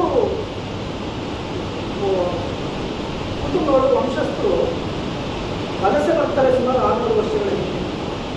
ಒಂದು ತಂಡ ಬಂದು, ಒಂದು ಗುಂಪು ಬಂದು ನಮ್ಮ ದೇವನಹಳ್ಳಿ, ಕೋಲಾರ, ಮುಳಬಾಗಿಲು ಆ ಪ್ರಾಂತ್ಯದಲ್ಲಿ ನಡೆಸ್ತಾರೆ. ಮತ್ತೊಂದು ಈ ಆನೇಕಲ್ಲು, ಕುಂಬಳಾಪುರ ಅಂತ ಒಂದು, ಈಗ ಅದು ತಮಿಳುನಾಡಿನಲ್ಲಿ ಕುಂಬಳಾಪುರ, ತಳಿ ಕುಂಬಳಾಪುರ, ಹೀಗೆ ಹೊಸೂರು ಎಲ್ಲ ಗೊತ್ತಿರುವಂತೆ ಅಲ್ಲಿ ಗೊತ್ತಾಗ್ತದೆ. ಅಲ್ಲಿ ಕುಂಬಳಾಪುರದಲ್ಲಿ ನಿಮಗೆ ಇವತ್ತು ಹೋದವರು ಕನ್ನಡದವರು ಮತ್ತೆ ನಮ್ಮ ಬೃಹಚ್ಚರಣ ಬ್ರಾಹ್ಮಣರೇ ಹೆಚ್ಚು. ಕೃಷಿಕರು ಪೌರೋಹಿತ್ಯ. ನಮ್ಮ ರಾಶಿ ಶಿವರಾಮ್ ಮತ್ತು ರಾಮನಾಥನ್ ಸಹೋದರರು ಅವರು ಕುಂಬಳಾಪುರದವರೇ, ಅವರು ಬೃಹಚ್ಚರಣ ಬ್ರಾಹ್ಮಣರು. ಅಯ್ಯರ್ಗಳು ಈ ಹಿನ್ನೆಲೆಯಿಂದ ಬಂದಂಥವರು ಬಹುಶಃ ಎಲ್ಲ ಭಾಷೆಗಳನ್ನು ಬಗ್ಗೆ ಪಾಂಡಿತ್ಯ, ಪ್ರಭುತ್ವ, ಸುಮ್ಮನೆ ನಾನು ನೀವು ಮಾತಾಡಿದಾಗಲ್ಲ, ಪಾಂಡಿತ್ಯವನ್ನು ಬೆಳೆಸಿಕೊಂಡಿದ್ದಂಥ ಪುರುಷರು ಇಂಗ್ಲಿಷಿನಲ್ಲಿ ಅದ್ಭುತವಾದಂಥ ಲೇಖನವನ್ನು ಆಗಲೇ ಹಿಂದೂ ಪತ್ರಿಕೆಯಲ್ಲಿ ಬರೀತಾರೆ. ಹಿಂದೂ ಅನ್ನುವಂಥದ್ದು ಇವತ್ತಿಗೆ ಬಿಟ್ಟು ನಾನು ಹೇಳ್ತೀನಿ, ಇವರು ಬೈತಾರೆ, ಕಮ್ಯುನಿಸ್ಟ್ ಪೇಪರ್ ಅಂತಾರೆ. ಆದರೆ ಆಗಿನ ಕಾಲಕ್ಕೆ ಹಿಂದೂ ಅನ್ನುವಂಥದ್ದು ಬಹಳ ಘನತೆಗೆಟ್ಟಂತಹ ಒಂದು ದಿನಪತ್ರಿಕೆ. ಅವರು ಅಲ್ಲಿ ಅಂಕಣಿರ್ತಾರೆ. ಹಾಗಾಗಿ ಡಿ.ವಿ.ಜಿ. ಅವರು ಸರ್ವಜ್ಞ ಅಂತ ಹೇಳಿದರೆ ಏನು ತಪ್ಪಾದ, ಕನ್ನಡದ ಗೀತಾಚಾರ್ಯ, ಕನ್ನಡದ ಭಗವದ್ಗೀತೆ ಅಂತ ಹೇಳೋದ್ರ ಜೊತೆಗೆ ಡಿ.ವಿ.ಜಿ. ಅವರನ್ನು ಸರ್ವಜ್ಞ ಅನ್ನುವಂಥ ವಿಶೇಷಣವನ್ನು ಕೊಟ್ಟರೂ ಸಹ ತಪ್ಪಾದ. ಆಚಾರ್ಯರು ಗುರು, ಮಾರ್ಗದರ್ಶನ. ಕಗ್ಗದ ಕತೆ, ಹಳ್ಳಿ ಮಕ್ಕಳಿಗೆ ಗುರು, ಹಳ್ಳಿಗೆಲ್ಲ ಬೆಳೆಯಲು, ಇದು ಲಯ ನೋಡಿ. ಇದೇ ಲಯವನ್ನು ನಾನು ಮತ್ತೊಂದು ಒಳ್ಳೆ ಅದ್ಭುತವಾದಂಥ ಒಂದು ಕವನ, ಕಾವೇರಿಯ ಬಗ್ಗೆ. ನಾನಿದು ಡಿ.ವಿ.ಜಿ. ಸಾಹಿತ್ಯ ಬರೀ ಕಗ್ಗ ಅಲ್ಲ ಅಂತ, ನಿವೇದನ, ಅಂತಃಪುರ ಗೀತೆಗಳು. ಕೊನೆಯಲ್ಲಾದರೆ ನನ್ನ ಭಾವನಾ ಬೇಕಾದರೆ ಒಂದು ಅಂತಃಪುರ ಗೀತೆ ಹೇಳ್ತಾನೆ, ನಾನು ಕೇಳ. ಅದ್ಭುತವಾದಂಥ ಬೇಡೂರು ಶಿಲಾಮಾಲಿಕೆಯ ವಿವರಣೆ ಅಂತಃಪುರ ಗೀತೆಗಳು. ಸಂಗೀತಕ್ಕೆ ವಾಗ್ಗೇಯಕಾರರು ಅನ್ನೋದು ಅದಕ್ಕೆ, ಸಂಗೀತಕ್ಕೆ ಅದನ್ನು ಸಿದ್ಧಪಡಿಸಿ ಮಾಡಿರುವುದು ತಾಳ ತಾಳ ಸಾಹಿತ್ಯ. ಈ ಕಾವೇರಿಯ ಬಗ್ಗೆ ಒಂದು ಪುಟ್ಟ ಪದ್ಯ 2007 ಅದೇ ರಗಳೆಯ ತರದ್ದು ಅಂತ ಲಯ ನೋಡಿಕೊಂಡು ಸಾಹಿತ್ಯದ ಸ್ವಾರಸ್ಯ, ಸೌಂದರ್ಯ ನೋಡಿ.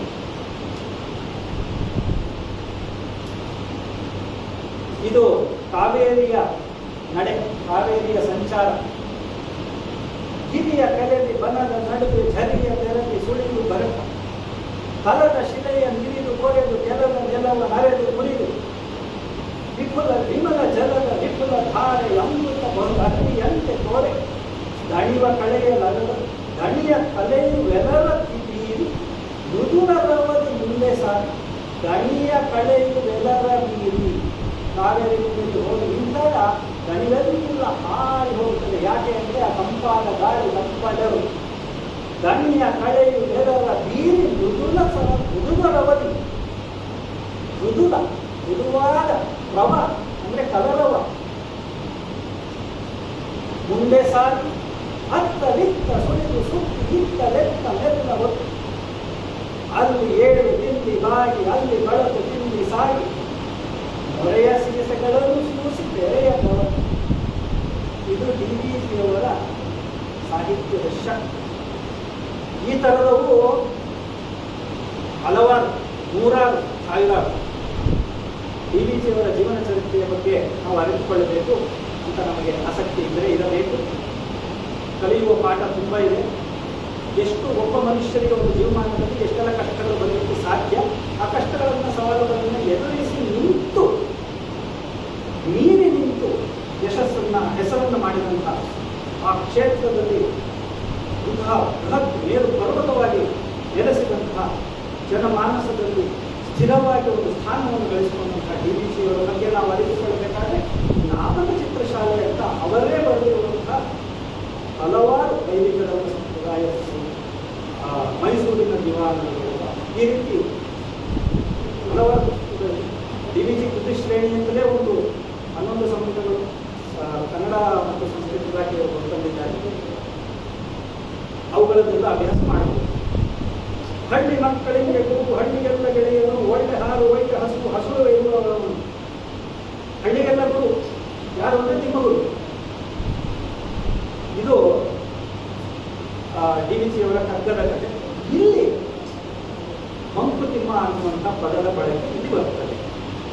ಮಂಕುತಿಮ್ಮನೆಂಬ ಹೆಸರನ್ನು ಅವನು ಹೇಳಿಕೊಡುವನು. ಬೆಂಕು ಕೊಂದು ಒಂದು ಅರಿಯದು.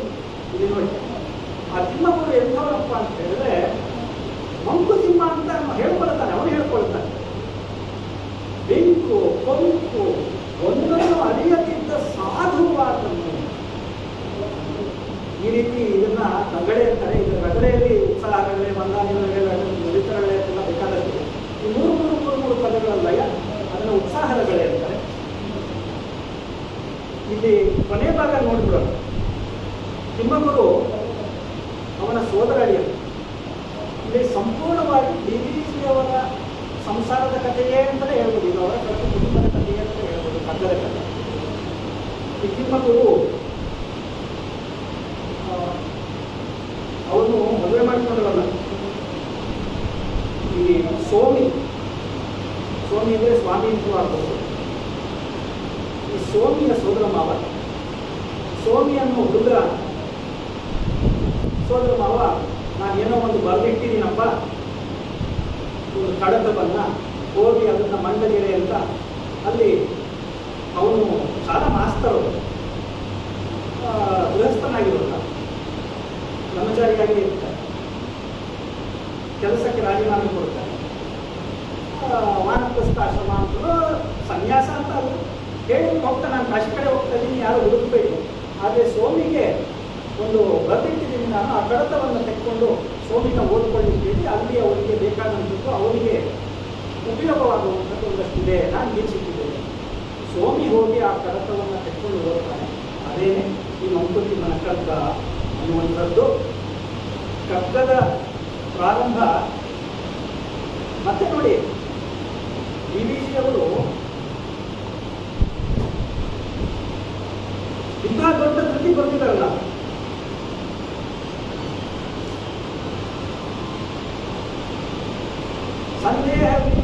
ಸಂದೇಹವಿಲ್ಲ ವೀಕ್ಷಿಗಳು ಇನ್ನಿಲ್ಲ ಎಂದಲ್ಲ, ಸಂದೇಹ ವೀಕ್ಷಿಗಳು ಇನ್ನಿಲ್ಲವೆಂದಲ್ಲ. ಇಂದು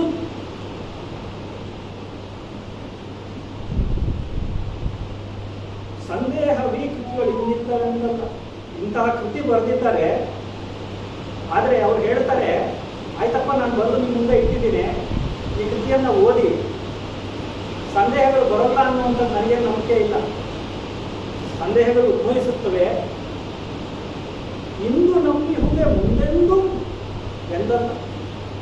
ಇಂದು ನಾನು 43 ಪ್ರಕಟ ಮಾಡಿದ್ದೇನಪ್ಪ, ಇದನ್ನ ಇವತ್ತು ನಾನು ನಂಬಿದ್ದೇನೆ. ಇಂದು ನಂಬಿಹುದೇ ಮುಂದೆಂದೂ ಎಂದಲ್ಲ. ಬದಲಾಗ್ತಾ ಇದೆ. ಕುಂದು ತೋರದನ್ನು ತಿದ್ದಿಕೊಳ್ಳೆ ಮನಸ್ಸುಂಟು. ಎಂಥ ದೊಡ್ಡ ಕವಿ. ನೀವು ಯಾರಾದರೂ ಇದರಲ್ಲಿ ಕುಂದನ್ನು ತೋರಿಸ್ಕೊಳ್ಳಿಪ್ಪ, ನಾನು ತಿದ್ದುಕೊಳ್ಳೋದಕ್ಕೆ ಮನಸ್ಸಿದೆ ನನಗೆ. ಎಂಥ ವಿಶಾಲ ಹೃದಯ. ಯಾರು ಹೇಳ್ಕೊಂತೀವಿ, ನಾನು ಮಾಡೋದೇ ಸರಿ, ನಾನು ಮಾಡಿರೋದೇ ಸರಿ, ತಪ್ಪಾಗಿದ್ದರೂ ಸಹ ಅದರ ಹಿಂದೆ ಬಿದ್ದು ಹೆಣಗಾಡಿ ಹೋರಾಡಿ ನಾವು ಮಾಡಿರೋದೇ ಸರಿ ಅಂತ ಎಷ್ಟು ಒದ್ದಾಡ್ತೀವಿ ನಾವಲ್ಲ. ಆದರೆ ಇಂಥ ದೊಡ್ಡ ಮನುಷ್ಯರು ಕುಂದು ತೋರ್ದಂದ್ರೆ, ಆಯ್ತು ರೀ, ನೀವು ಓದಿ, ನಿಮಗೇನಾದರೂ ತಪ್ಪಿದೆ ಅಂತ ಅನ್ಸಿದ್ರೆ ಹೇಳಿ, ಕುಂದು ತೋರ್ಬಂದು ಅದನ್ನು ತಿದ್ದಿಕೊಳ್ಳೆ ಮನಸ್ಸುಂಟು ಇಂದಿಗೆ ಮತ ಉಚಿತ ಮಂಕುತಿಮ್ಮ. ನಾನು ಇವತ್ತು ಬರೆದಿದ್ದೀನಲ್ಲ, ಇವತ್ತಿಗೆ ಈ ಅಭಿಪ್ರಾಯ ನಾನು ಹೇಳಿರುವಂಥದ್ದು ಉಚಿತ. ಆಯಿತು, ಮುಂದೆ ಯಾವತ್ತಾದ್ರೂ ನೀವು ಬದಲಾಯಿಸ್ಕೊಳ್ಳಿ, ಆಗ ಬೇಕಾದರೆ ಅದನ್ನು ತಿದ್ದುಕೊಳ್ಳೋಣ ಅಂತ ಹೇಳ್ತಾರೆ. ಮತ್ತೆ ಹೇಳ್ತಾರೆ, ಈ ಕಕ್ಕ ಅನ್ನುವಂಥದ್ದು ಹೇಗೆ ಬರೆದದ್ದು? ವಿಷದಮಾದೊಂದು ಜೀವನ ದರ್ಶನವ ಉಸುರಿಕೊಳೆ ತನ್ನ ಮನಸ್ಸಿಗೆ ತಾನೇ ಬಗೆದು. ನನ್ನ ಮನಸ್ಸಿಗೆ ನಾನೇ ಹೇಳ್ಕೊಂಡೆ, ಉಸುರಿಕೊಂಡೆ ನಾನೇ. ಏನು ಅಂದರೆ ವಿಷದಮಾದೊಂದು ಜೀವನ ದರ್ಶನವ, ಒಂದು ಜೀವನದ ದರ್ಶನ ಅನ್ನುವಂಥದ್ದು ನನಗೇನೋ ತೋರಿತಲ್ಲ, ಅದನ್ನು ನಾನೇ ಉಸಿರಿಕೊಳ್ತೆ. ವಿಸದವಂ ನಿಶ್ಚಯವಾದದ್ದನ್ನು, ಸತ್ಯವಾದದ್ದನ್ನು ಗ್ರಂಥಾನುಭವಗಳಿಂದ ಆರಿಸುತ್ತ. ಇದು ಬರೀ ಗ್ರಂಥಗಳಿಂದ, ಶಾಸ್ತ್ರಗಳಿಂದ, ಪುರಾಣಗಳಿಂದ ಅಂತಲ್ಲ, ಗ್ರಂಥ ಅನುಭವಗಳಿಂದ ಆರಿಸುತ್ತಾ ಹೊಸದನ್ನು ಈ ಕಗ್ಗವನ್ನು ಬರೆದಿದ್ದೇನೆ ಅನ್ನೋದು. ಈ ಹೊಸೆಯೋದು ಅಂದರೆ ಗೊತ್ತಲ್ಲ ನಿಮಗೆ, ಹಗ್ಗ ಹೊಸೆಯೋದು. 3-4-5-6 ದಾರದ ಎಳೆಗಳನ್ನು ಸುತ್ತಿ ಸುತ್ತಿ ಸುತ್ತಿ ಒಂದು ಹಗ್ಗ ಮಾಡೋದು. ಕಗ್ಗ ಅಂದರೆ ಹಗ್ಗ ಅಂತಲೂ ಇದೆ, ಕಾವ್ಯ ಅಂತಲೂ ಆಗ್ತದೆ, ಖಡ್ಗ ಅಂತಲೂ ಆಗ್ತದೆ. ಹೊಸದನಿ ಈ ಕಗ್ಗವನ್ನು ಅಂತಾರೆ. ಮತ್ತೆ ಆ ಸಜ್ಜನಿಗೆ, ಆ ಹೃದಯ ವೈಶಾಲ್ಯತೆ, ಆ ವಿನಮ್ರತೆ. ಕವಿಯಲ್ಲ ವಿಜ್ಞಾನಿಯಲ್ಲ ಬರೀತಾರಾಡಿ. ನಾನೇನು ಕವಿಯಲ್ಲಪ್ಪ, ಇಂಥ ದೊಡ್ಡ ಗ್ರಂಥ ರಚನೆ ಮಾಡಿದ್ದಾರೆ, ಇಂಥ ಪದ್ಯ ನಮಗೆ ಕೊಟ್ಟಿದ್ದಾರೆ. ಕವಿಯಲ್ಲ ವಿಜ್ಞಾನಿಯಲ್ಲ ಬರೀತಾರಾಡಿ, ಅವನೆರವಿಗೆ ತುಪ್ಪುವುದೊಂದು ಆತ್ಮನಯವ. ಒಂದು ನಿಯಮ, ಏನೋ ಒಂದು ಜೀವನದಲ್ಲಿ ಒಂದು ನಿಯಮ ಅನ್ನುವಂಥದ್ದನ್ನು ಅವನ ಅರಿವಿಗೆ ಎಟುಕುವ ಒಂದು ಆತ್ಮನಯವ, ಒಂದು ಆತ್ಮದ ನಿಯಮವನ್ನು ನನ್ನ ಎರವಿಗೆ, ನನ್ನ ಅರಿವಿಗೆ ಎಟುಕಿದಷ್ಟು ಅವನಿಸಿದನು ಪಾಮರ ಜನರ ಮಾತಿನಲ್ಲಿ. ಪಾಮರ ಜನರ ಮಾತಿನಲ್ಲಿ ಕವನ ನೆನಪಿಗೆ ಸುಲಭ ಅಂತ ಹೇಳ್ತಾರೆ. ವಿಷದಮಾದೊಂದು ಆಯಿತು, ಕವಿಯಲ್ಲ ವಿಜ್ಞಾನಿಯಲ್ಲ ಆಯಿತು, ಸಂದೇಹದಿಂದ ಆಯಿತು. ಇಷ್ಟು ಹೇಳ್ತಾ ಕಗ್ಗದ ಪ್ರಾರಂಭ ಏನು ಅಂದಾಗ, ಸುಮಾರು ಮೊದಲಿನ ಒಂದು 70 ಪದ್ಯಗಳು ಬರೀ ಪ್ರಶ್ನೆಗಳೇ, ಸಂಪೂರ್ಣವಾಗಿ ಪ್ರಶ್ನೆಗಳು. ಏನು ಜೀವನದ ಅರ್ಥ? ಬರೀ ಪ್ರಶ್ನೆಗಳು. ಯಾಕೆ ಅರ್ಜುನನಿಗೆ ಭಗವದ್ಗೀತೆಯಲ್ಲಿ ಪ್ರಶ್ನೆಗಳು ಉದ್ಭವವಾಗುತ್ತದೆ, ಕೃಷ್ಣ ಅದಕ್ಕೆ ಸಮಂಜಸವಾದಂಥ ಉತ್ತರ ಕೊಡುತ್ತಾರೆ. ಇಲ್ಲಿಯೂ ಸಹ ಡಿಪಿಜಿಯವರು ಅದೇ ಹಾದಿಯನ್ನು ಅನುಸರಿಸುತ್ತಾರೆ. ಪ್ರಶ್ನೆಗಳನ್ನ ಇಲ್ಲಿ ಅರ್ಜುನ ಕೇಳಲ್ಲ, ತಾವೇ ಕೇಳ್ತಾರೆ. ಮತ್ತೆ ಅದಕ್ಕೆ ನಂತರ ಉತ್ತರಗಳನ್ನು ಕೊಡ್ತಾ ಹೋಗ್ತಾರೆ. ಕಗ್ಗವನ್ನು ಪ್ರಾರಂಭದಲ್ಲಿ 3 ಪದ್ಯಗಳಿದೆ. ಇದು ನಮ್ಮ ಗಣಪತಿ ವಂದನೆ ಅಂತಿಲೋ, ಶುಕ್ಲಾಂಬರವರ ಮಂತಲೋ ಏನು ಬೇಕಾದರೂ ಹೇಳ್ಬೋದು. ಈ 3 ಪದ್ಯಗಳನ್ನು ಹೇಳಿಯೇ ಪ್ರಾರಂಭ ಮಾಡಬೇಕು ಅನ್ನುವಂಥದ್ದು ಸಂಪ್ರದಾಯ ಪದ್ಧತಿ. ಡಿವಿಜಿಯವರೇ ನಮಗೆ ಹೇಳಿದೆ. ಆದರೆ ಇಲ್ಲಿ ಅವರು ಹೇಳಿರುವಂಥದ್ದು ಡಿವಿಜಿಯವರಿಗೆ ದೈವದಲ್ಲಿ ಇದ್ದಂತಹ ನಂಬಿಕೆ, ಅವರಿಗೆ ಇದ್ದಂತಹ ಆ ಮನಸ್ಸಿನಲ್ಲಿ ಬಹಳ ಆಳವಾಗಿ, ಬಹಳ ವ್ಯಾಪಕವಾಗಿ ಕೂಲಿದ್ದಂತಹ ಆ ನಂಬಿಕೆ. ಶ್ರೀ ವಿಷ್ಣು ವಿಶ್ವಾದಿಮೂಲ ಮಾಯಾಲೋಲ, ಶ್ರೀ ವಿಷ್ಣು ವಿಶ್ವಾದಿಮೂಲ ಮಾಯಾಲೋಲ ದೇವ ಸರ್ವೇಶ ಪರಬ್ರಹ್ಮನೆಂದು ಜನಂ ಆವುದನ್ನು ಕಾಣದೊಡನು ನಂಬಿಹುದು. ಇಲ್ಲಿ ನೋಡಿ, ಆವುದನ್ನು ಕಾಣದೊಡನು ಅಳ್ತಿಯನ್ನು ನಂಬಿಹುದು. ಶ್ರೀ ವಿಷ್ಣು ವಿಶ್ವಾದಿಮೂಲ ಮಾಯಾಲೋಲ ದೇವ ಸರ್ವೇಶ ಪರಬ್ರಹ್ಮನೆಂದು ಜನಂ ಆವುದನ್ನು ಕಾಣದೊಡನು ನಂಬಿಹುದು. ಆ ವಿಚಿತ್ರಕ್ಕೆ ನಮಿಸೋ ಮಂಕುತಿಮ್ಮ ಜೀವ ಜಡ ರೂಪ ಪ್ರಪಂಚವನದಾಹುದು. ಆವರಿಸಿಕೊಂಡು ಒಳ ನೆರವೇರಿಹುದಂತೆ ಭಾವ ಒಳಪಡದಂತೆ ಅಳತೆಗಳ ಒಳದಂತೆ, ಭಾವ ಒಳಪಡದಂತೆ ಅಳತೆಗಳ ಒಳದಂತೆ. ಆ ವಿಶೇಷ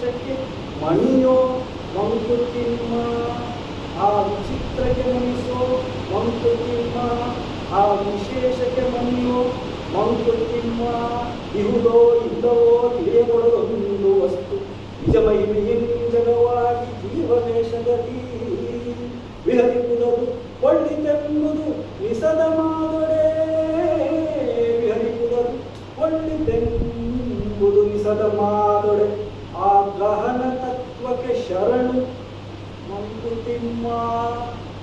3 ಪದ್ಯಗಳಲ್ಲಿ 3 ಹಂತಗಳಲ್ಲಿ ದೈವಕ್ಕೆ ನಾವು ಹೇಗೆ ತಲೆಬಾಗಬೇಕು, ಆ ವಿಚಿತ್ರಕ್ಕೆ ನಮಿಸು, ಆ ವಿಶೇಷಕ್ಕೆ ಮಣಿ ಮೊದಲು ನಮಸ್ಕಾರ ಮಾಡಿ, ಆಮೇಲೆ ಮಣಿ ಗಹನ ತತ್ವಕ್ಕೆ ಶರಣು ಮಂಕುತಿಮ್ಮ.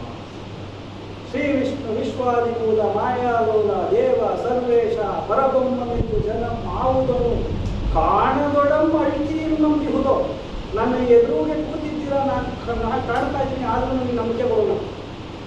ನೀವ್ಯಾರು ನಾನು ಯಾರು ಕಾಣದೇ ಇದ್ದರೂ ಕಾಣದೊಡಂ ಅಳ್ತೀಂ ನಂಬಿಹುದೋ. ಪ್ರೀತಿಯಿಂದ ಗೌರವದಿಂದ ವಿಶ್ವಾಸದಿಂದ ನಂಬಿಹುದೋ.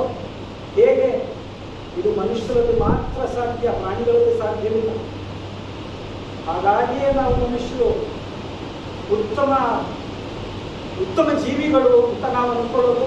ಆದರೆ ಅದೊಂದು ಬಿಟ್ಟುಬಿಡಿ, ಡೈಕಾಟಮಿ, ವೈರುಧ್ಯಾಸ. ನಾವು ಉತ್ತಮ ಜೀವಿಗಳು ಅಂತ ನಾವು ಪ್ರಶ್ನೆ ಮಾಡಿಕೊಳ್ಬೇಕಾಗ್ತದೆ. DVGಯವರ ದೈವದಲ್ಲಿ ನಂಬಿಕೆ ನೋಡಿ, ಕಾಣದೊಡಂ ಅಳ್ತೀಂ ನಂಬಿಹುದೋ. ಆ ವಿಚಿತ್ರಕ್ಕೆ ನಮಸ್ಕಾರ. ವಿಚಿತ್ರ ಆದರೆ ನಮಗೆ ಕಾಣಿಸ್ತಾ ಇಲ್ಲ, ಆದರೂ ನಂಬಿದ್ದೀವಿ. ಹೋಗಿ ನಮಸ್ಕಾರ ಮಾಡ್ತೀವಿ, ಬೇಡ್ಕೊಳ್ತೀವಿ, ಅಳ್ತೀವಿ. ನಮಗೇನಾದರೂ ಶ್ರೇಯಸ್ಸಾಯಿತು ಅಂದರೆ ಅಪ್ಪ ನೀನೇ ಮಾಡಿದ್ದು ಅಂತೇಳಿ. ಅರೆ ಆಸ್ಪತ್ರೆಗೆ ಹೋಗಿದ್ದೆ, ನಿಮಗೆ ಜೀವ ಉಳಿಸಿದ್ರೆ ವೆಂಕಟರಮಣ ಗೋವಿಂದ ನೀವು ಕಾಪಾಡಿದೆಪ್ಪ ಅಂತೀವಿ. ಅದೇ ಕೈ ಎತ್ತಿಬಿಟ್ರೆ ಯಾವನ ಡಾಕ್ಟರ್ ನಮಗೆ. ದೇವರಲ್ಲಿ ನಮಗೆ ಅಷ್ಟು ನಂಬಿಕೆ. ಜೀವ ಜಡರೂಪರ ಪ್ರಪಂಚವನ್ನು, ಈ ಜಗತ್ತನ್ನು, ಪ್ರಪಂಚವನ್ನು ಯಾವುದೋ ಆವರಿಸಿಕೊಂಡು ಒಳನೆರೆದು ನಿಹುದಂತೆ, ಭಾವ ಕೊಡಪಡದಂತೆ, ಅಳತೆಗಳಪಡದಂತೆ ಆ ವಿಶೇಷಕ್ಕೆ ಮಣಿಯೋ ಮಂಕುತಿಮ್ಮ. ವಿಶೇಷ ಅದು, ಭಾವಕ್ಕೆ ಒಳಪಡಲ್ಲ, ಅಳತೆಗೆ ಅದರ ವ್ಯಾಪ್ತಿ, ವೈಶಾಲ್ಯತೆ, ವಿಸ್ತಾರ, ಆಳ ನಮಗೆ ಗೊತ್ತಾಗದಲ್ಲಿ. ಇಹುದೋ ಇಲ್ಲವೋ ತಿಳಿಯಬರೋದು ಒಂದು ವಸ್ತು.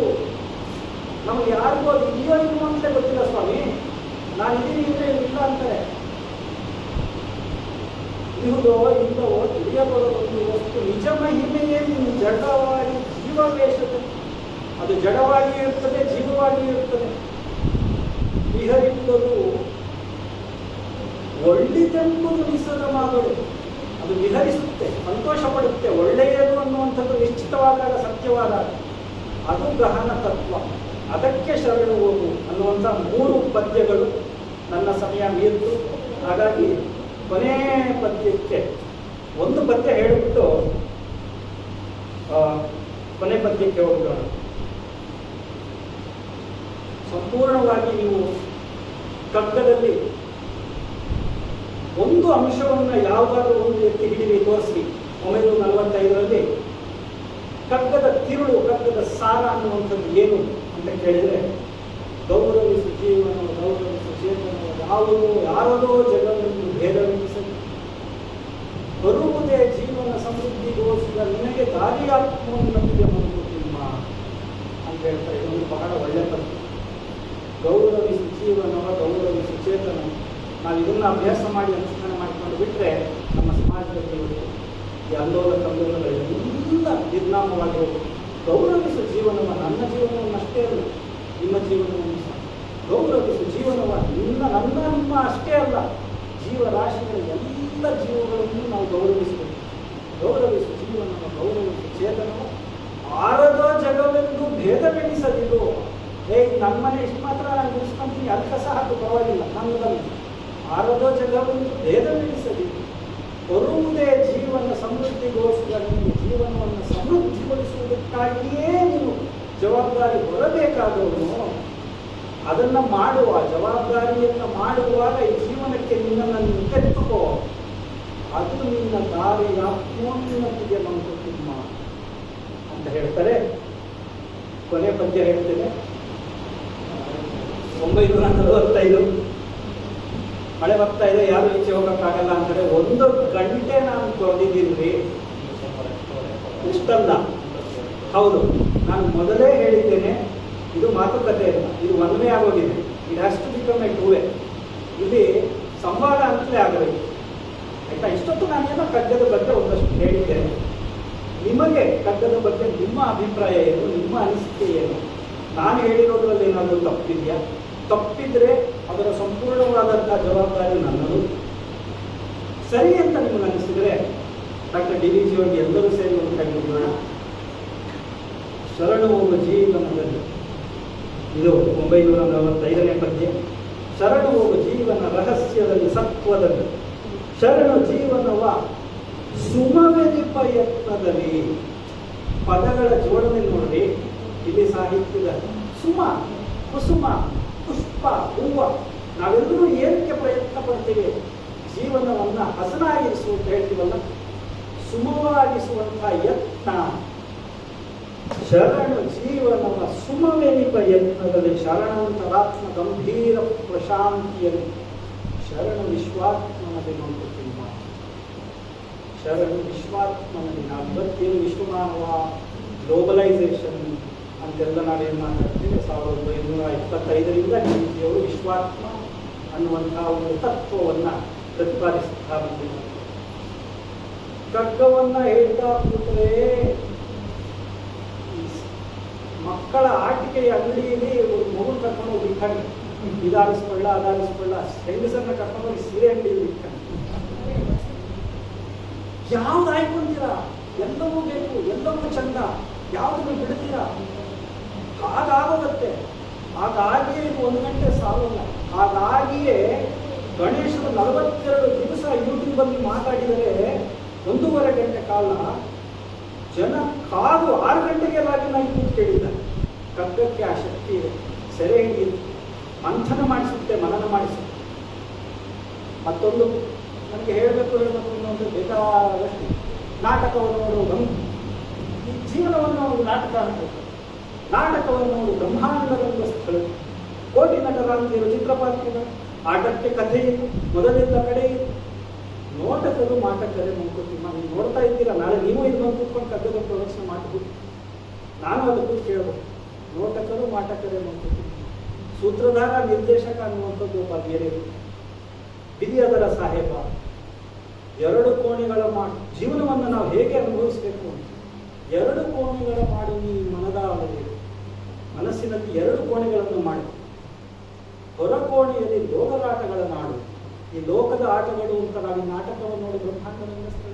ಈ ಲೋಕದ ಆಟಗಳನ್ನು ಹೊರ ಕೋಣೆಯಲ್ಲಿ ಆಡಿಕೋ, ವಿರಮಿಸೊಬ್ಬನೇ ಒಳಕೋಣೆಯಲ್ಲಿ ಪ್ರಶಾಂತಿ, ಗಂಭೀರ ಪ್ರಶಾಂತಿಯಲ್ಲಿ ಅಂತ ಬಂದಲ್ಲ. ಅದಕ್ಕಾಗಿ ನಾನು ಈ ಪದ್ಯವನ್ನು ಹೇಗಪ್ಪ ನಾವು ಆಯ್ತು ರೀ, ನೀವೇನೇನೇನು ವ್ಯವಹಾರ ಮಾಡಬೇಕು ಜೀವನ ಅನ್ನುವಂಥದ್ದು ಅದು ಹೊರಗಡೆ ಕೋಣೆಯಲ್ಲಿ ಮಾಡಿಕೊಳ್ಳಿ. ಒಳಕೋಣೆಯಲ್ಲಿ ಬಂದಾಗ ಅಂತಸ್ಸಾಕ್ಷಿ, ಅಂತರಾತ್ಮ ಅನ್ನುವಂಥದ್ದು ಇರುತ್ತೆ. ಅದು ನಿಮ್ಮನ್ನು ಕಾಡುತ್ತೆ, ನಿಮ್ಮ ಎದುರು ಬಂದು ನಿಲ್ಲುತ್ತೆ. ನೀವು ಮಾಡಿರೋ ತಪ್ಪು. ಅನ್ನವನ್ನು ಒಂದು ಕೇಳದನ್ನು ಬೇಯಿಸಿದ ನೀರು, ನಿನ್ನ ಬೆಮರೋ ಬೆರರ ಕಣ್ಣೀರು. ತಿನ್ನು ನೀನು ಜಗತಿ ತಿನ್ನಲಿ ತನಿತ, ನಿಕ್ಕೂಟ ಜೀರ್ಣಿಸದ ಋಣಶೇಷ ಮಂಕುತಿಮ್ಮ ಅಂತ. ಇನ್ನೊಬ್ಬರು ಹೊಟ್ಟೆ ಮೇಲೆ ಹೊಡೆದು ನೀವು ಜೀವನ ನಡೆಸೋದಲ್ಲ. ಅಂತಃಸಾಕ್ಷಿ, ಅಂತರಾತ್ಮ ಅನ್ನುವಂಥದ್ದು ಒಳಕೋಣೆಯಲ್ಲಿ ನೀನು ಒಬ್ಬನೇ ವಿರಮಿಸುವಾಗ ಆ ಪ್ರಶಾಂತಿ ಅಂತ ಕಂಡುಕೊಳ್ಳಲಿಕ್ಕೆ ಶಾಂತಿಯನ್ನು ಹುಡುಕುತ್ತಾ ಅರಸುತ್ತಾ ಹೋಗುತ್ತೀಯಲ್ಲ, ಆಗ ಅದು ಚುಚ್ಚುತ್ತದೆ. ಆ ಚುಚ್ಚದೇ ಇರುವಂಥ ಜೀವನವನ್ನು ನಡೆಸು. ವಿರಮಿಸೊಬ್ಬನೇ ಒಳಕೋಣೆಯಲ್ಲಿ. ವರಯೋಗ ಸೂತ್ರವಿದು ಮಂಕುತಿಮ್ಮ. ಇದು ಕಂಡ್ರೆ ಯೋಗ, ಇದೊಂದು ವರ. ನಿಮಗೆ ಅದು ಮಾಡ್ಲಿಕ್ಕಾಗ್ತದ? 2 ಕೋಣೆ ಮಾಡ್ಕೊಳ್ಳಿ, ಹೊರಗಡೆ ನಿಮ್ಮ ಜೀವನದ ವ್ಯವಹಾರಗಳು ನಡೆಸ್ಕೊಳ್ಳಿ. ಆದರೆ ಅಲ್ಲಿ ಒಳ್ಳೆ ಕೆಲಸ ಮಾಡಿ, ಒಳಗೆ ಬಂದು ಕೂತಾಗ ಶಾಂತಿಯನ್ನು ಕಂಡುಕೊಳ್ಳುವಂತ. ಕೊನೆಯಲ್ಲಿ ಒಂದು ವೃತ್ತಾಂತವನ್ನು ಹೇಳಿಟ್ಟು ಮುಗಿಸ್ತೇನೆ. ಈ ಶಾಂತಿ, ಅಂತಃಸಾಕ್ಷಿ, ಅಂತರಾತ್ಮ ಅಂತ ಬಂದಾಗ ಮಾಸ್ಟರ್ ಹಿರಿಯಣ್ಣನವರು ಹೇಳೋದು, ಈ ಮನುಷ್ಯ ಅನ್ನುವಂಥದ್ದು ರಾವಣನ ದಶಶಿರವದೇ ನರನು ಶತಶಿರವನು ಕಟ್ಟದಲ್ಲೇ ಬರ್ತದೆ. ನಾವೇನು ರಾವಣನ 10 ತಲೆರಿ ಇದ್ದದ್ದು, ನಮಗೆ 100 ಸಾವಿರಾಸ್ಯಗಳನ್ನು ಒಂದರೊಳಗೊಂದಿರಿಸಿ ಹಾವಾಗಿ ಹೂಲಿಯಾಗಿ ಕಪ್ಪೆ ಹುಲ್ಲಯ್ಯೂ ಮಾಡಿ ಭೂ ವ್ಯೋಮಕ ಅತಿಶಯನ ಮಂಕುತಿಮ್ಮ ಅಂತಾರೆ ಮನುಷ್ಯನು. ಮಾಸ್ಟರ್ ಹಿರಿಯಣ್ಣನವರು ಹೇಳೋದು, ಏನೆಲ್ಲ ಮಾಡ್ತೀವಿ ನಾವು? ಒಬ್ಬರು ಹೊಟ್ಟೆ ಮೇಲೆ ಹೊಡಿತೀವಿ, ಒಬ್ಬರ ಕೆಲಸ ಕಿತ್ಕೊಂತೀವಿ, ಒಬ್ಬರ ಸುಖ ಹಾಳು ಮಾಡ್ತೀವಿ. ಆದರೆ ಬಂದು ವಿರಮಿಸುತ್ತನೆ ಒಳೆಕೋಣೆಯಲ್ಲಿ ಅಂದಾಗ ಈ ಅಂತಸ್ಸಾಕ್ಷಿ ಅನ್ನುವಂಥದ್ದು ಚುಚ್ಚುತ್ತದೆ. ಎದುರಿಸ್ಲಿಕ್ಕಾಗಲ್ಲ. Conscience, we can never face a deficient conscience. ನಾನು ಅಲ್ಲೆಲ್ಲ ತಪ್ಪು ಮಾಡಿ ಬಂದು ಹೊರಗಡೆ ನಾನು ಅದನ್ನು ಜಸ್ಟಿಫೈ ಮಾಡ್ಕೋಬೋದು. ಆದರೆ ಒಳಗೆ ಬಂದಾಗ ಅದು ಚುಚ್ಚುತ್ತೆ, ಕಚ್ಚುತ್ತೆ, ಒದಿಯುತ್ತೆ. ಮಾಡಿದ್ದು ತಪ್ಪು ಕಣ ಮಗನೇ ಅಂತ. ಅದಕ್ಕೆ ಹಿರಣ್ಣಯ್ಯನವರು ಹೇಳೋದು, ಎಲ್ಲಿ ಬೇಕಾದ್ರೂ ಇದನ್ನೂ ಬೇಕಾದರೆ ಅವರು ಗುಂಡು ಹಾಕಿ ಮಲಗಿಸ್ಬಿಡ್ತಾನೆ. ಅಂತಸ್ಸಾಕ್ಷಿನ ಬೇಕಾದ್ರೂ ಏನಾದರೂ ಮಾಡಿ ಮಲಗಿಸ್ಕೊಂಡ್ಬಿಡ್ತಾನೆ. ಆದರೆ ಅದು ನಿಜವಾಗ್ಲೂ ಎದ್ದವರ ಮುಂದೆ ಬೃಥಾಕಾರದಲ್ಲಿ ನಿಲ್ಲುವಂಥದ್ದು ಟಾಯ್ಲೆಟಲ್ಲಿ ನೋಡೋದು. ಟಾಯ್ಲೆಟಲ್ಲಿ ನೀವು ಇನ್ಯಾರನ್ನ ಕರ್ಕೊಂಡು ಹೋಗ್ಲಿಕ್ಕಾಗಲ್ವೇ? ಒಬ್ಬರೇ ಹೋಗ್ತೀವಾ? ಏನು ಮಾಡ್ತೀರಾ? ಕೂತು ಯೋಚನೆ ಮಾಡ್ತೀವಿ. ಆಗ ಅಂತಸ್ಸಾಕ್ಷಿ ಭೂತ ಮುಂದೆ ನಿಲ್ಲುತ್ತೆ. ಮಗನೇ, ಅಲ್ಲಿ ನೀನು ಕುಡದೆ ನನ್ನನ್ನು ಮಲಗಿಸ್ಲಿಕ್ಕೆ ಪ್ರಯತ್ನ ಮಾಡಿದೆ, ಈಗೇನು ಮಾಡ್ತೀಯ ಮಾಡಿ ನೋಡೋಣ. ಹಿರಣ್ಣಯ್ಯನವರು ಹಾಸ್ಯಕ್ಕೆ ಅದೇ ಅಂತಸ್ಸಾಕ್ಷಿಯ ಶಕ್ತಿಯನ್ನು ತೋರಿಸ್ಲಿಕ್ಕೆ ಅವ್ರು ಹೇಳ್ತಾ ಇದ್ದಿದ್ದು. ಆಗಲೇ ನೋಡ್ರಿ ಮನುಷ್ಯ ಟಾಯ್ಲೆಟ್ ನ್ಯೂಸ್ ಪೇಪರ್ ಇಟ್ಕೊಂಡು ಹೋಗ್ಬಿಡ್ತಾನೆ ಅಂತ ಹೇಳ್ತಾ, ಇಷ್ಟೊಂದು ನಾವೆಲ್ಲರೂ ಕಗ್ಗದ ಬಗ್ಗೆ ನನ್ನ ತೊದಲು ನುಡಿಗಳನ್ನು ಕೇಳಿದ್ದೀರ. ತಮ್ಮ ಅಮೂಲ್ಯವಾದ ಭಾನುವಾರದ ಸಂಜೆಯ ಈ ಸಮಯವನ್ನು ಇದಕ್ಕಾಗಿ ಕಗ್ಗದ ಬಗ್ಗೆ ನಿಮಗೆಲ್ಲರಿಗೂ ವಿಶ್ವಾಸ ಅದು. ಹಾಗಾಗಿ ನಿಮ್ಮೆಲ್ಲರ ಸಮಯಕ್ಕೆ ತಲೆಬಾಗಿ ನಮಿಸುತ್ತಾ, ಇಂತಹ ಒಂದು ಅವಕಾಶವನ್ನು ನಮಗೆ ರಾಮನಾಥರ ಮೂಲಕ ನನಗೆ ಆಶ್ಚರ್ಯ ಆಗುತ್ತೆ. ಕಳೆದ ವರ್ಷ ಅನಿಸುತ್ತೆ ನನ್ನ ಮಗಳು ಭಾವನಾ ಇಲ್ಲಿ ಗುಂಡೂರಾವ್ ಅವ್ರ ಜೊತೆ ಬಂದು ಒಂದು ಸಂಜೆ ಕಾರ್ಯಕ್ರಮ ಮಾಡಿದ್ವಿ. ಅದ್ಭುತವಾದಂಥ ಈ ವೇದಿಕೆ. ಅವಾಗ ಅನ್ನಿಸ್ತಾ ಇತ್ತು, ಎಂಥ ಒಳ್ಳೆ ಕೆಲಸ ಮಾಡ್ತಾ ಇದ್ದಾರೆ ನಮ್ಮ ದಾಸು. ಈ ಕೆಲಸಕ್ಕೆ ನಾವೆಲ್ಲರೂ ಕೈಗೂಡಿಸಬೇಕು. ಯಾಕೆಂದರೆ ಇಂತಹ ಕೆಲಸ ಯಾರೊಬ್ಬರಿಂದ ಮಾಡುವಂಥದ್ದು ಕಾರಣ. ಎಲ್ಲರೂ ಕೈ ಜೋಡಿಸಬೇಕು. ನೀವು ಮಾಡ್ತಾ ಇರುವಂಥದ್ದು ಸಾಧಾರಣವಾದಂಥ ಕೆಲಸ, ಆಗಬೇಕಾದ ಕೆಲಸ, ಕನ್ನಡದಲ್ಲಿ ಮುಖ್ಯವಾಗಿ ಆಗಬೇಕಾದಂಥ ಕೆಲಸ. ಇಂಥ ಕೆಲಸವನ್ನು ನಮ್ಮ ಕೋರ್ ಬ್ಯಾಂಗ್ಳೂರು ಚಾಮರಾಜಪೇಟೆಯಲ್ಲಿ ಮಾಡ್ತಾ ಇದ್ದಾರಲ್ಲ, ಇಂತಹ ವೇದಿಕೆ ಬಹಳಷ್ಟು ಜನರಿಗೆ ಲಭ್ಯವಿರೋದಿಲ್ಲ. ಇದು ನನ್ನ ಸುಕೃತ, ನನ್ನ ಪೂರ್ವಜನ್ಮದ ಪುಣ್ಯ. ಇದು ಮೈಸೂರು ವಾಸುದೇವಾಚಾರ್ಯರು ಹೇಳ್ತಾರೆ, ದೇವಾದಿದೇವ ಅನ್ನುವಂತಹ సునాద విమల్ నే చేసిన పూజా ఫలము నా పూర్వజుల పుణ్ಯ ಫಲము ಅಂತ. ನಾ ಪೂರ್ವಜುಲ ಪುಣ್ಯ ಫಲವೇ ಇದೆಲ್ಲ. ಇದು ಸುಮ್ಮನೆ ಅಲ್ಲ. ಇವತ್ತು ನಾನು ಬಂದು DBG ಅವ್ರ ಬಗ್ಗೆ ನಾನು ಮಾತಾಡ್ತಾ ಇರೋದು ನೀವಿಷ್ಟು ದಿನ ಬಂದು ಕೇಳುವಂಥದ್ದು, ಅಂತರ್ಜಾಲದಲ್ಲಿ ಎಷ್ಟು ದಿನ ನೋಡ್ತಾ ಇರ್ತಾರೆ. ಎಲ್ಲರಿಗೂ ವಂದನೆಗಳನ್ನು ಸಲ್ಲಿಸುತ್ತಾ ಇಂತಹ ಒಂದು ಅವಕಾಶವನ್ನು ನೀಡಲಿಕ್ಕಾಗಿ ದಾಸು ವೆಂಕಟೇಶ್ವರವರಿಗೆ ಮತ್ತು ನನ್ನನ್ನು ಪರಿಚಯಿಸಿದ ರಾಮನಾಥರವರಿಗೆ ಧನ್ಯವಾದಗಳನ್ನು ಸಲ್ಲಿಸುತ್ತಾ, ನಮ್ಮ ಅಂತರ್ಜಾಲ ನಿಯಂತ್ರಕರು ಅವರಿಗೂ ಧನ್ಯವಾದಗಳನ್ನು ಸಲ್ಲಿಸುತ್ತಾ, ನಾವೆಲ್ಲರೂ ಇಬ್ಬರನ್ನು ಮರೆತು ಹೋಗ್ತೇವೆ. ಒಂದು ನಿರೂಪಕರು, ಮತ್ತೆ ಪ್ರಾರ್ಥನೆ ಮಾಡಿದ್ರು, ಮತ್ತೆ ಮುಖ್ಯವಾಗಿ ಇವರು. ಇವತ್ತು ನಾವು ಇಲ್ಲಿ ನಡೆದದ್ದನ್ನೆಲ್ಲ ಡಾಕ್ಯುಮೆಂಟ್ ಮಾಡಿ ದಾಖಲೆ ಮಾಡಿರುವಂಥವ್ರು ಇವರು. ಇವರಿಗೆ ಎಂಥ ಒಳ್ಳೆ ಪದ್ಯ ಇದೆ ನೋಡಿ ಕಗ್ಗದಲ್ಲಿ. ಭಿತ್ತಿಯೊಂದಿಲ್ಲದಿರೆ ಚಿತ್ರವೆಂತಿರಲವರು. ಅರೆ, ಇಲ್ಲೊಂದು ಭಿತ್ತಿ ಅನ್ನುವಂಥದ್ದು, ಈ ವೇದಿಕೆ ಅನ್ನುವಂಥದ್ದು ಇಲ್ಲದೆ ಇದ್ರೆ ಈ ಚಿತ್ರ ಎಂತಿರಕ್ಕೆ ಸಾಧ್ಯ ಸ್ವಾಮಿ? ಚಿತ್ರವಿಲ್ಲದೆ ಭಿತ್ತಿಯ ಸೊಗಸು ಎಂಥದ್ದು. ಈ ಚಿತ್ರ ಅನ್ನುವಂಥದ್ದು ಇಲ್ಲದಿದ್ದರೆ ಈ ಭಿತ್ತಿ ಅನ್ನುವಂಥದ್ದು ಸೊಗಸು ಹೇಗೆ? ಆದರೆ ಈ ಚಿತ್ರದ ಸ್ವಾರಸ್ಯವನ್ನ, ವೈಶಿಷ್ಟ್ಯವನ್ನ, ಸೌಂದರ್ಯವನ್ನ ಸೆರೆ ಹಿಡಿಯುವಂಥವರು ಅವರು. ಅವರಿಗೆ ನಿಮ್ಮ ಕೆಲಸಕ್ಕೆ ಕಗ್ಗದ ಮೂಲಕ ತಮ್ಮೆಲ್ಲರಿಗೂ ತಾವು ನೀಡಿದಂತಹ ಸಮಯಕ್ಕೆ, because every moment in everybody's life is precious. ಇಷ್ಟೊತ್ತು ತಾವೆಲ್ಲರೂ ಬಂದು ಕೂತಿದ್ದೀರಾ. DBG ಅವರ ಬಗ್ಗೆ ನನಗೆ ಅನಿಸಿದ್ದನ್ನು ಹೇಳಿದ್ದೇನೆ. ತಮಗೆ ಅದೆಲ್ಲವೂ ಇಷ್ಟವಾಗಿದ್ದರೆ ನನ್ನ ಕಳಕಳಿಯ ವಿನಂತಿ ಒಂದೇ. ಇದು ಒಂದು ರೀತಿ ಜನಗಣಮನ. ದಯವಿಟ್ಟು ತಾವೆಲ್ಲರೂ ಹೋಗಿ ಕಗ್ಗವನ್ನು ಪ್ರಚಾರ ಮಾಡಿ ಅನ್ನುವಂತಹ ನನ್ನ ಮನವಿ. ನನ್ನ ಕಳಕಳಿ. ಅದು ನಾವು DVG ಅವರಿಗೆ ಸಲ್ಲಿಸಬಹುದಾದಂಥ ಬಹುದೊಡ್ಡ ಗೌರವ ಅಂತ ಹೇಳ್ತಾ ಇಷ್ಟೊತ್ತು ನನ್ನ ಮಾತುಗಳನ್ನು ಕೇಳಲಿಕ್ಕೆ ತಮ್ಮೆಲ್ಲರಿಗೂ ಧನ್ಯವಾದಗಳು ಸಲ್ಲಿಸ್ತೇನೆ.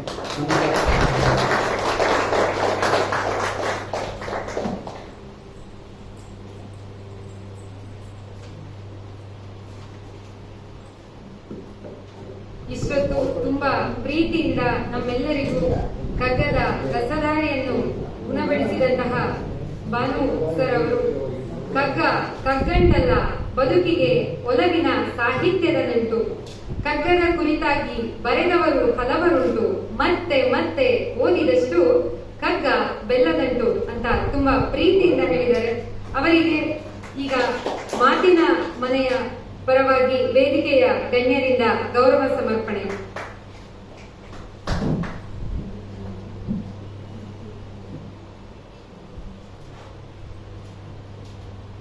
ಒಂದು ಕಾಲು ಗಂಟೆ ನಿಮ್ಮ ಸಂಯಮಕ್ಕೆ ನಮೋ ನಮಃ. ಹೊರಗಿನ ವರ್ಷಧಾರೆ ನಮ್ಮ ಒಳಗಿನ ಕಗ್ಗದ ರಸಧಾರೆಗೆ ಸೋತು ಬಹುಶಃ ಶಾಂತ ಆಗ್ತಾ ಇದೆ ಅಂತ ಅನ್ನಿಸ್ತಿದೆ.